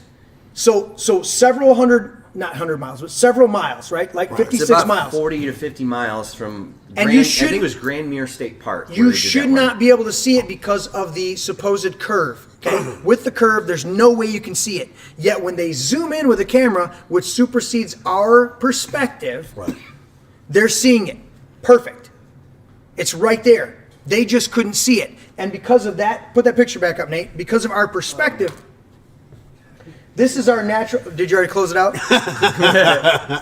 Well, you get that, everybody. The natural train tracks, the perspective comes in like this, okay? And I go, if that's what happens, then that boat did not disappear over the curve of the horizon. It simply went out of my perspective. Right.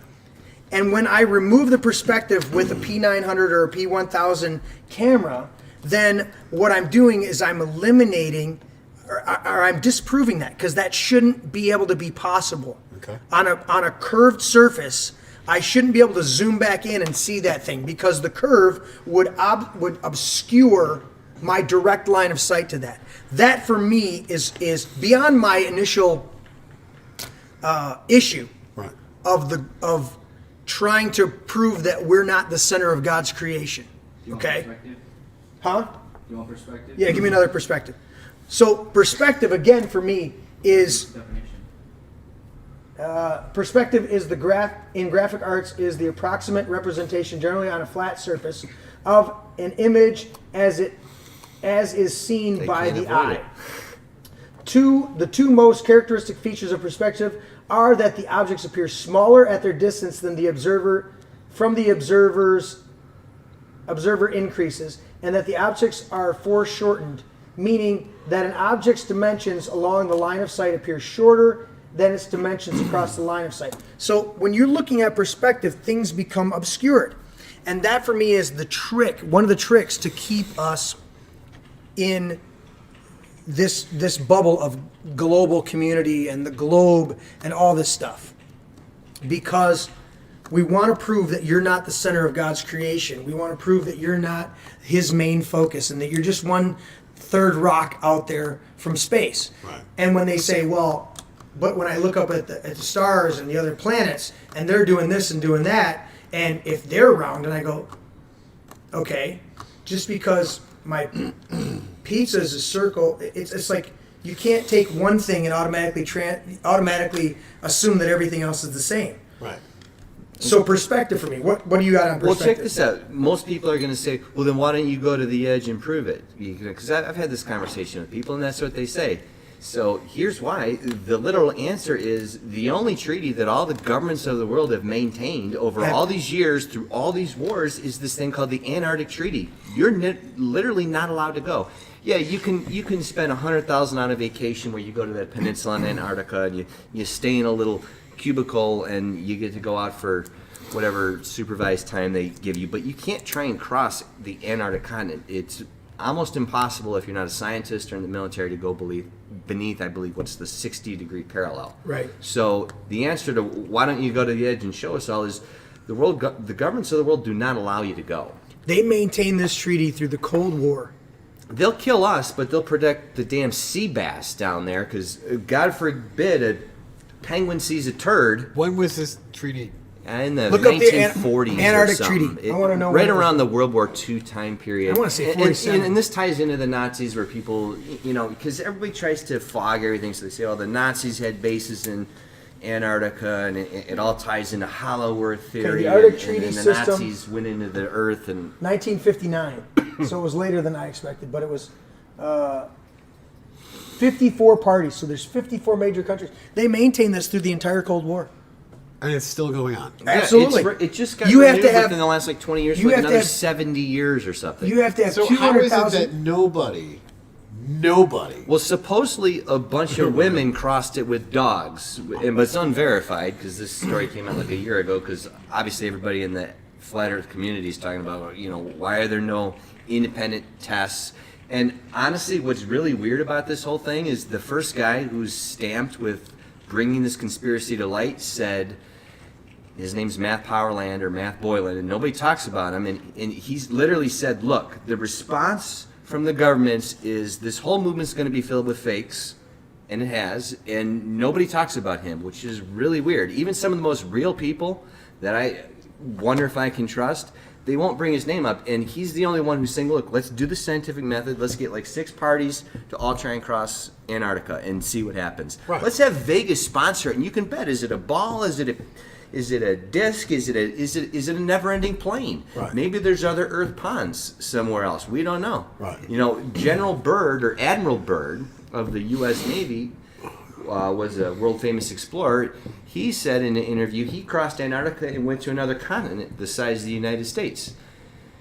But we've never used it for resources. You would think with the greed of this world, that's just odd. So, you know, there's some like monk map that has like 33 continents on it, but then that gets into, oh, it's 33, you know, the magic Freemason number, and people are suspicious of that. Hey, And Nate, pull up real quick the symbol for the United Nations. Did you already have that up? Was that part of the Antarctic Treaty? yes, the United Nations, The United Nations uses the flat Earth. azimuthal equidistant map, which is what most people say the flat Earth map is, where basically you take a globe, Why would the you push down on the organization? North Pole and make the South Pole become the perimeter. That's Why- the UN map. And plane flights match those routes too, by the way. On a globe, you'll see planes arc from north back to south, Yep. but when you look at them on this map, they're all straight lines. Yes. And then one of the interesting things about rotational phenomenon, if you're over a conveyor belt, when you're going towards rotation, you get there quicker. When you're going away from rotation, you get there slower. Planes don't work this way. No. All aerial phenomenon are consistent with a flat stationary Yes. plane, right? But then they say, well, will bullets have the Coriolis effect? Well, then why don't planes have the Coriolis effect? And the other thing is sidereal Explain- day versus equinox. Let's explain real quick the Coriolis effect. The Coriolis effect is that you have to compensate when a sniper is shooting a bullet or Because the Earth is curving. because the Earth is turning curving underneath and it. rotating at 1,000 miles an hour, right? And At everybody the gets it. equator, it's At the going equator. 1,000. So at we the have to pole, 0. we have Theoretically. to, we have to compensate for that rotation in shooting, because when I shoot here and we're spinning at 1,000 miles an hour at the equator, my bullet could Yeah, so could imagine hit being in a different spot. gunfight doing this kind of calculus before you pull your trigger. Well, he's at 31 north latitude. Boom! On dead. You know what I mean? Like, how's that practical? But it does. But it. You're the going thing to is- run like an equation Goodwill Hunting couldn't solve You- on the battlefield to figure out bullet curvature? Well, and you've looked it up, and we doesn't encourage happen. everybody just look it up. Once you look it up, Talk to a marksman. They once don't- you actually start looking into this, you go, holy shit! Yeah, they account for wind and humidity. They don't account for Earth rotation. Never. But planes don't have to because Here's the Coriolis effect. Because they'll say, well, Okay. the atmosphere maintains friction, so the plane is always moving with the Earth. It's like, how do you explain any fluid dynamics, what we know from fluid dynamics, but say a plane is always keeping its residual momentum from when it was on Earth? So if we're spinning at 1,000 miles an hour at the equator, why have we never seen 1,000 mile an hour wind? Well, you couldn't have wind if the Earth maintained a perfect rotating gradient with the Earth. Okay. But the problem with the atmosphere is it's a slow gradient, right? So the higher you go, the less air there would be, so the less of this magical moving atmosphere that connected you to the Earth like Velcro, even though you're in the air, would be possible because of this slow gradient of density, right? But if we had, as Ezekiel describes, wheels within wheels, meaning we had circuits of wheels that carried stars. Yeah, so that's the luminaries suns. moving in wheels, and we're just stationary. Within the like firmament, our we had these phenomenon wheels turning. demonstrates. That the atmosphere then, as it caught these wheels, it's pulling. That's part of my speculation. Is these Well, wheels? there could be some electromagnetic force as the sun goes, or you know. We know we have jet I streams. don't We know we have all sorts of stuff, but But that's from what not we verified. heat effects and stuff like. So let's talk real quick. Let's touch on parallax, because comments. I'm Yeah, waiting yeah. for the Well- the facts to be presented. Oh, stop! We just had a whole discussion with just speculating. Parallax. You rest your case. So the North Star, as far as we can tell, has not moved throughout human history. All the luminaries rotate around the North Star, right? Okay. And the North Star doesn't move, but yet we're rotating around the sun while we're also orbiting around the sun. Well, our sun is shooting on one of these long arms of the Milky Way, where our Milky Way galaxy is exploding out of the Big Bang. So we've got like at least 4 or 5 simultaneous movements.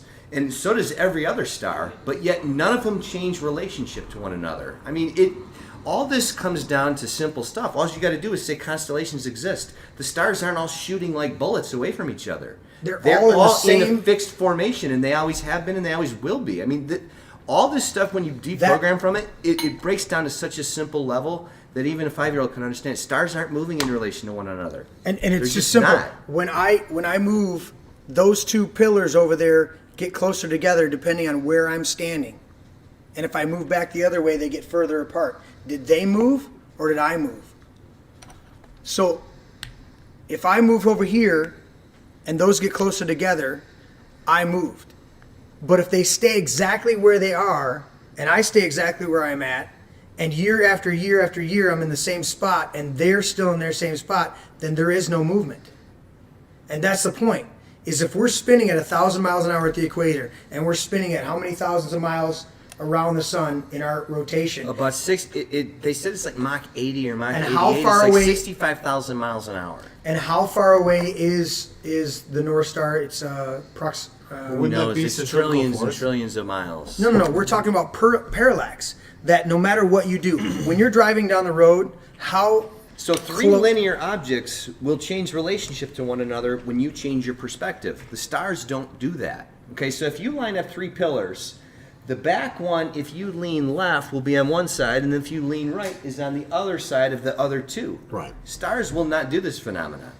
But what Yeah, those here's- stars immediately said is they're so far away, parallax won't happen because the minimal amount you're moving, but we're not moving a minimal amount. But Even that's in not 1 true year, because we're they've moving had the 180 rotation million miles. Of the Take 100 years. stars around whatever big body it was, they had to wait for the rotation to come back around to see certain parts of the planets that we're looking at. You're talking about cartoons, though. You haven't been there. You're not an astronaut. I mean, you're just No, they were literally showing saying, this from this is the cartoon but they Video showed that me, they caught argues from- with this was other it cartoon Hubble they or showed me. Horizon. Hubble is this thing called Sophia, which is in a plane. There is no Hubble. Okay. I mean, you think Hubble is sitting in space just cooking at 2,000 degrees? Like, Hubble's like 9/11. Why is it melted? Why don't they point Hubble at a hurricane coming? Make millions of dollars on the Weather Channel. No, the Weather Channel gives you cartoons. Because Hubble is showing you some fart out in space 2 trillion Google miles away. And they're like, look at these beautiful pillars of I don't this see- artist rendered. And they'll tell you when you push NASA, they're like, yeah, these are artist renderings. Even the planets are artist renderings. They even made Pluto look like the Disney dog Pluto. They're just laughing at you. it cracked me up because they literally It's literally the dog Pluto. they told me they were gonna do it. Uranus. How about that one? And I cracked me up because they literally did it the other day. Did you see the article that said Uranus smells like farts? I'm like, how can anyone be a NASA fanboy after this? They're literally telling you Uranus smells like farts. And at the This end of is the, a real article. at the end of the day, you go, okay, what's the goal? What's the agenda? Number one, to move us to the place where we're not the center of God's creation. God's right Number there. two, NASA gets $52 or $54 million New Horizons. That was the name of the telescope that they had. a sent out. day. Yes. But what was the telescope, or The what was latest the satellite that took a picture of the New Horizons in front of Jupiter? Because that was an even better telescope. It took the picture of the picture-taking telescope. Because you see the picture of the telescope in front of Jupiter? Right. It's just kind of funny. Like, well, why don't you talk about that telescope? That's even more badass than the one you're showing. And they go, Because it did all the work to show that one with Oh. the composed shot and like what technology sends this stuff back? Like, can I get that in my cell phone? I can't get coverage at my house, but yet Challenger, around Uranus is sending images back. I mean, this thing's, or one of them's around for like 50 years. Like, what kind of fuel cell is that? Can I get that in my phone? My phone can't last fucking 2 minutes when I do all these damn searches for this stuff. So to me, when you come down to it, so parallax is a huge thing for me. Perspective is a huge thing for me. The 8 miles per square, those tie into those two.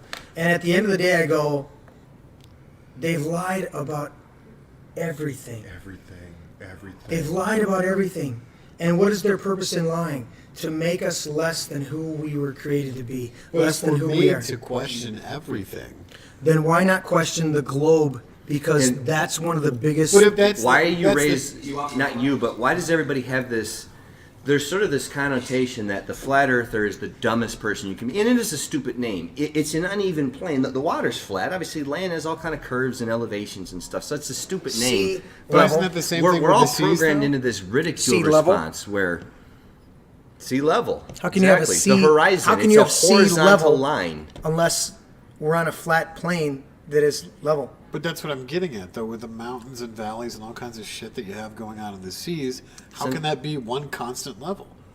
The sea is level, right? The oceans are 70% of the Earth's surface. Right. Right. That's so what I'm getting at. they're either equidistant from a center, or they're all on the same flat level plane. Right. Both of those things could be true theoretically. But they're not, because you have stuff like, what is it, the big ass. Well, the Greek Atlantic's volcano. not like a foot taller than the Pacific. No, They're no. on the same level. No, like what was the huge ass volcano that blew up in Greece that like leveled everything, and then you have like the Well, Mariana yeah, elevations can change. You can move a rock from here to there, then the elevation changed. This was high, now this is high. So no one's saying you can't move rocks. But that's what I'm saying, though, is how can it be one constant level? That's But no, that's why I I'm agree. not saying it's that a stupid term. It's an uneven plane. It's Right. one. What I'm saying is that they use the term sea level. Right. If you The look up, waters, large bodies of water always find their level. if you look up Army trajectories for firing large projectiles, okay, the documents say, yeah, when you do these, and you know, you can get certain high moisture conditions where you do get atmospheric lensing, or you can get wave heights. If you have a camera 6 inches above the water and you got a 3-foot wave, it's going to obscure some of the horizon. So Correct. you have manipulated tests, and this really went viral in 2014, and the beast has responded, and you have all kind of stuff online. Here's- It's going to put up sensible So- or legitimate challenge to So this. what about the homemade rocket sets that you have cameras on that you set up? They're not fisheye cameras, Most of those show a flat, even plane. but there's been several times that my neighbor, what was his name? I can't remember. We lived at the old house on Higgins. how high did he go? It, Because I was just thinking about the sun when you're talking about it. Right, Okay, right. if you and I stand on the beach, right. They said Felix And it's- Baumgartner wouldn't get high enough to see the curve. So your Right. neighbor got higher than 80,000 the Red feet? Bull jump? No, I no, highly but doubt that's it. the thing. because though, is- even in the Felix Baumgartner, you can see his camera swaying as he's swaying back and Well, forth. the horizon was and it still at eye level. and That was the big But thing. the horizon was going like this. Yeah, convex according to to where concave. where the camera was as he's swaying back and forth, totally proving that there's a But fisheye it's lens. it's flat in both levels. The brainwashing goes so deep. People say, even CNN had an article saying you can see the Earth's curve from a plane. You can't. Neil deGrasse Tyson concedes this. That's all nonsense. Well, it he's looks starting to flat say- in both models. but he's starting to say the that whole it's a thing pair. It's But the question that I asked well, that's is, because the southern hemisphere is so much bigger, so he's kind of hedging his bet that way a little you bit. you said you can repeat this experiment to see yourself, the visual proof, right? You can see way past the Right. the So we sent calculated this curve. rocket up just to experiment with all this stuff. I mean, we had G.I. Joe guys, little parachutes and stuff, because that's what we do. We're a bunch of Okay. big kids with How this high? rocket. I think he said his rocket went up like 1,000 or 1,500 feet. that Yeah, we sent that's this not thing. even like 1,000 times tall enough Well, to see right. curve. But here's the thing. If it was curved. Right. We sent this camera up that was not a fisheye lens. And as we got up into the higher parts of the atmosphere, you started to see a curve over the top. Then the globe's the size of Michigan, then, because you're not anywhere. You got to look at the numbers. You're not anywhere Right. close at that elevation. Like literally, the Earth is about the size of Michigan, Ohio, and Wisconsin. Then Well, that's what I was asking. Why, if that's the case, because we did this hundreds of times watching the video on the computer. Why was it curved? If it wasn't a fisheye lens, why was it curved? well, I don't know. I'm not I'd have to conceding see- it was curved because the math, even the biggest globe proponents will not tell you you're going to witness any curve at those kind of elevations. You got to go well above 100,000, 200,000 feet before they say you would even see it. You got to see like a third of the supposed planet before you're going to see curve. Well, and the other question that I have is why is NASA so discredited with all these pictures from the Mir space station? Why are they so discredited with the pictures? Yeah. Let's look at this Meaning- story from NASA. This is one I saved on my phone. This is from the Huffington Post, so this is some good stuff. FYI, you can now. So, if the ISS was real, just fathom the costs of maintaining this thing every day. related to the amount of duties you do on a submarine Right. in military service to maintain course. pressures and valves and engines and gauges and all this stuff. So what are they doing? And I think nuclear subs run with 100 to 150 man crews. I think they have like 8 people on the ISS. So what are the 8 people doing? You can now watch astronauts read popular kids' books from space. So this is one of the things they're doing on the ISS. They're reading books to kids because obviously 50 million a day to do science up there. Yeah, let's read some kids' books. Right. What are we getting from this? I mean, even if this was real, what have we gotten from the space program? NASA's taking a lot of money from us every day. I don't care if people don't believe me, but let's just hold them accountable. You're taking a lot of our money. Right. What kind of results have you done? I mean, Don Pettit, it's like they cast him straight out of George McFly from Back to the Future. Watch the Don Pettit clips from NASA and tell me that's not George McFly from NASA. I haven't heard anyone in the FE community Talk make about this him. link yet, but We need he it. is George McFly from NASA. Don Pettit says, I'd go back to the moon again in a nanosecond, but it's a very painful process to build all that data back again because we lost it and we don't have that technology anymore, as he says with his lisp. And then this guy from one channel says, when you're in the cupola, what do you do if there's a leak? Because you open the windows with a mechanical knob and it's all held together by a rubber O-ring that a Harley-Davidson manufacturer designed. Then he goes to the Harley-Davidson manufacturer and says, do you realize your O-ring is being used in the ISS to keep out the vacuum of space? So what does Don Pettit say in this interview? Well, there's probably a procedure. It's like, you're the safety officer. If there's a breach in the hull, you're instantly depressurized and you're all exploded instantly. So do you have a bunch of isolated chambers? No, it's all one big chamber. So if you get a Right. breach anywhere, they're all dead. Like, it's So how So- do so- you explain that in a bariatric chamber where you have the Yeah, okay, so you find an astronaut who's willing on Earth to put on a spacesuit and go in the vacuum. Because they won't do it because they die. Somebody tried to do it and he blacked out in like 20 seconds and they shut the whole thing down. No one is willing, who doesn't want to die or is not stupid, no one is willing on Earth to get an astronaut suit, go into a vacuum and sit in there. You die instantly. Your blood boils. You live the for like 20 hyperbaric chambers seconds. do the same thing. Only they Hyperbaric chambers. They're not increase- creating a vacuum. but you're hyperbaric- putting contents under pressure. Yeah, Hyperbaric but not a chamber is perfect an vacuum. increase. Okay. Hyperbaric chambers doubling or quadrupling the atmospheric pressure. Here's the funny thing. Why do astronauts who are supposed to go into space train in water? It's the exact Where they opposite of a stage vacuum. all the shit. Yes, so you're going from high pressure to You no can't breathe pressure. in water. No, it's the exact There's nothing about that training that would. It's that- the exact opposite. It's the exact Water's opposite. high pressure. Everything's pushing on you. In space, there's no pressure, so you're pushing into everything. It's the exact I opposite. think you guys watched the movie Armageddon too much. I love that movie. That's why people believe in the globe, because of movies, because they accept photographic evidence. Photos are not evidence. You could say King Kong is real if you believe that photos are evidence, Yep. or Jurassic Park, So why or is the there guy so from much? Aliens. Why is there so much discredit going on with NASA and not somebody else? This is the big lie. Maybe this is the fruit Eve bit off the freaking tree. This is the forbidden fruit. Well, She where's took- the I don't know. counter-argument, I'm though? just saying, like, this is a spiritual battle because this removes you from God. It disrupts the whole order of the cosmology. Heaven's not right above you. Hell's not right beneath you. We're insignificant, shooting in a big fart somewhere because nothing created everything. Like, it's just utter nonsense. And there's so many, for me, there starts to be so many, once you look at it and go, wait a minute, okay, that doesn't make sense. And then you start to go down the list. You're like, wait a minute, there is no instance on Earth where a vacuum can exist next to a high-pressure system. Yeah. How do you explain CERN then? What do you mean CERN? There's no vacuum. You're There's just there's saying no the word CERN that has nothing to do with what you could simulate, where you got high pressure Well, next it's a to a particle vacuum. smasher, isn't it? correct, and it's a completely closed Yeah, but system, you're just, closed loop system. Right. And that's what I I'm can asking. create a closed loop vacuum, Right. but the minute I open the door, what happens? All the pressure from the outside rushes in, and there's no longer vacuum. Can we verify anything from CERN? No. We're just forced to trust It what houses the they internet. say. Well, Well, that's again, the scientific method. You can't verify something. It's not scientific method. It becomes dogma or religion because you have to believe it. And that's a you can't huge verify CERN independently. You can believe what your controllers say, the people that have lied to you. Well, You're these are gonna the believe questions that lies. I'm asking is, okay, Yes. so there's a place in Kentucky that's mapped out. It's like 10 circular miles or whatever it is.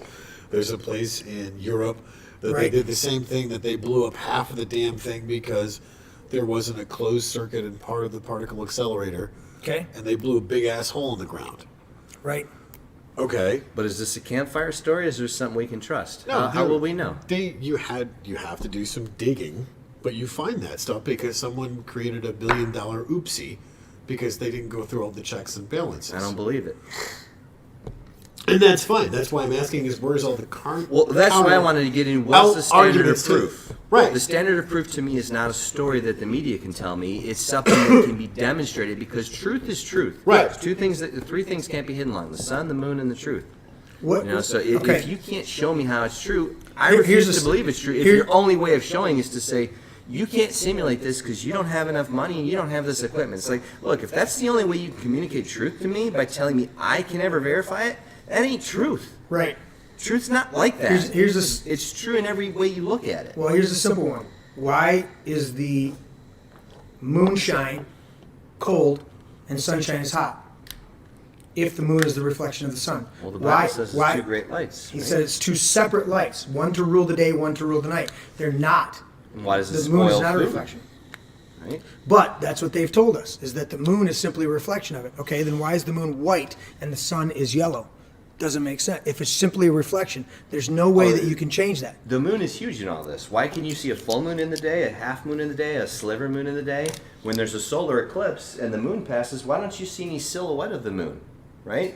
Right. When a plane passes over the sun, you see the silhouette of the plane. Exactly. That's not how geometry or optics work. Exactly. And So once you these start to things aren't break a number one of these explainable down, as the that rest of them start to break down, and I go, dude, this all starts to fall completely apart. And then I see more and more the agenda.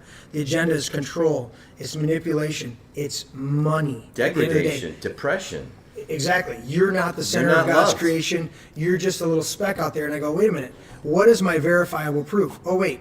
It's videos that you put together. It's other things that you put together. But when I sit down at the end of the day and I observe and I look up and I go, wait a minute, there's the Big Dipper and the Little Dipper in the exact fucking same position as Abraham saw 3,000 years ago. In the exact position. Yet we're supposed to be in this They're all ever shooting like expanding bullets, though, right? this expanding universe in the circular pattern, yet They've been shooting it like came around to the bullets for same exact 2,000 place. years and have never changed relationship to one another. Yeah. Like, they're shooting infathomably faster than bullets, as a matter of fact. And so I go Thousands of years. And I go 9/11 was an inside job. HARP, they're shooting things in the atmosphere, trying to control all sorts of shit up there with electromagnetism. Tesla, they couldn't make any money off of Tesla technology, so he died penniless and all sorts of shit. And then they're they trying. bastardized his stuff. And I go, when you calculate all this stuff, and I go, there is a great. When I look at it, and I go, anything that the world is pushing Right. is the great lie that believers. Watch every Should TV be. show of a kid's room. There's a globe in it.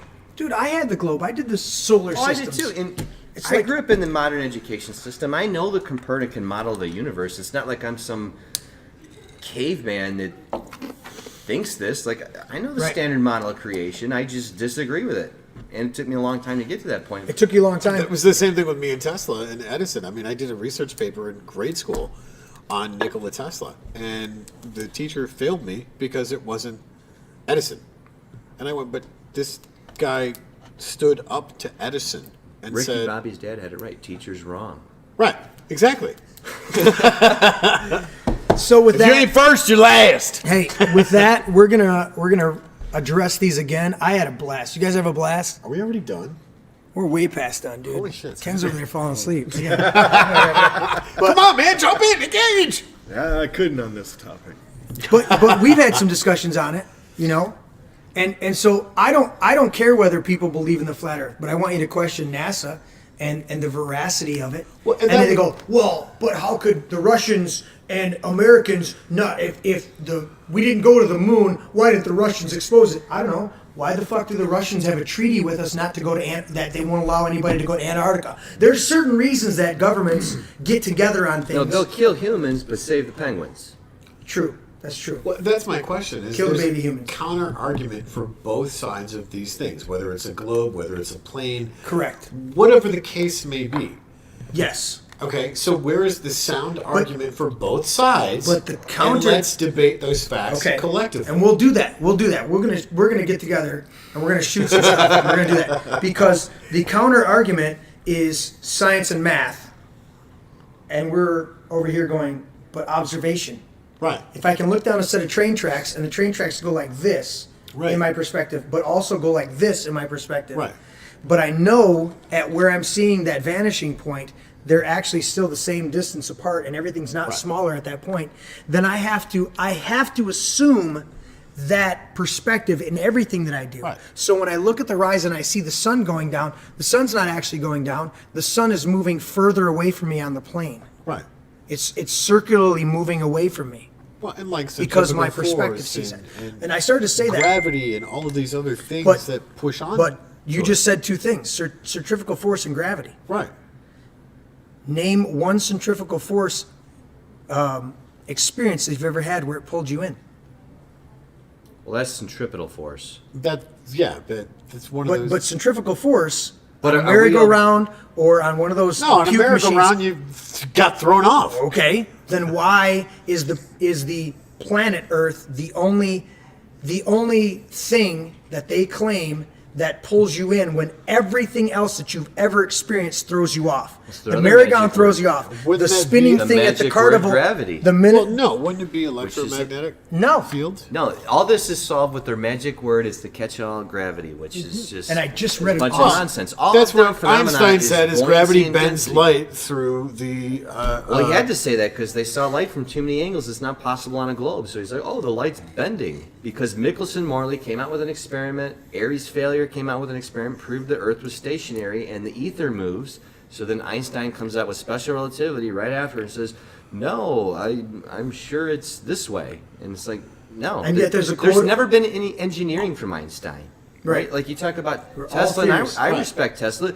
Engineering has come from Tesla. What engineering? If you want to know how to vet science, it's all done in one word: engineering.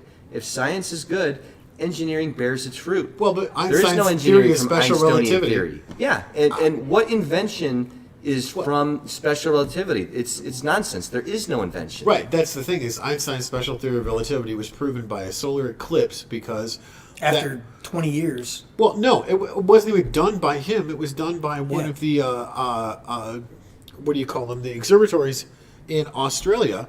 Right. Because at that point in time, he was trying to get out of Germany So, because they were wait, under attack. How did special And then they relativity prove recreated anything? that in the observatory or the observatory in California. I don't grant that Einstein's special relativity proved anything. I mean, Well, you got to no. walk me through that step by step. But they recreated it. That's what I'm saying. Is that it was the proof for that. Well, you got to theory. walk me through that because I reject that. Let's do what you said and bring All back right. the facts.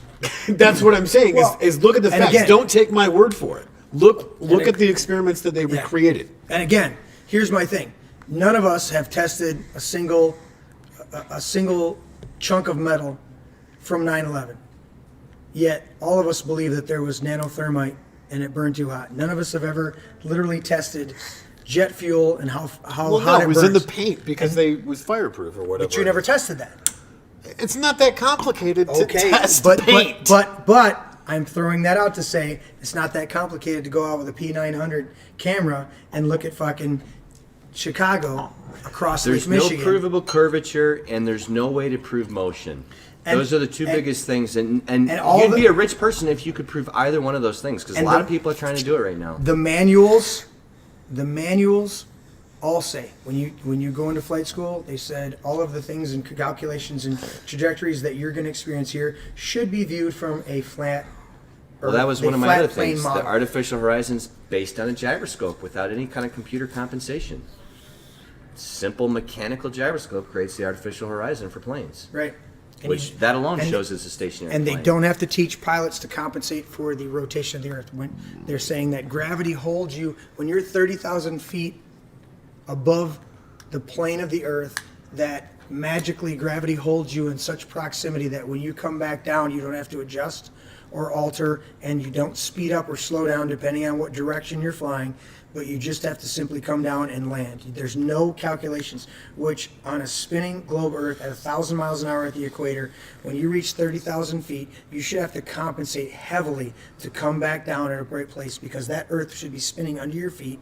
A helicopter should be able to go up vertically and the Earth spin and it come back down. Felix Baumgartner, when he did the Red Bull SpaceX, came down ahead. He came down went the wrong opposite way of the curve of the spinning of the supposed spin of the Earth. He came down ahead of it. But the frictionless air he was in had friction.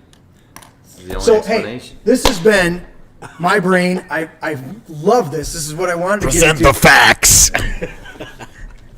Like nanothermite in the building. That's just easy to prove. Paint, man. It's paint. It's paint. Did you see the paint? You got Vincent Van Gogh, Do you motherfucker. got? Do you got some of those lead-based paint chips that you chewed on? No, I ate them this morning. Okay. All right. So this has been my brain. This was a great episode. I'm so thankful for you guys coming in. We're doing this again, by the way. We are doing this We again. are doing this again. Ken's gonna take. I love Ken's these gonna drink conversations. some Red Bull. Yes. From the. He's gonna- SpaceX. so Jeremy Scott. We nominate you as tribute.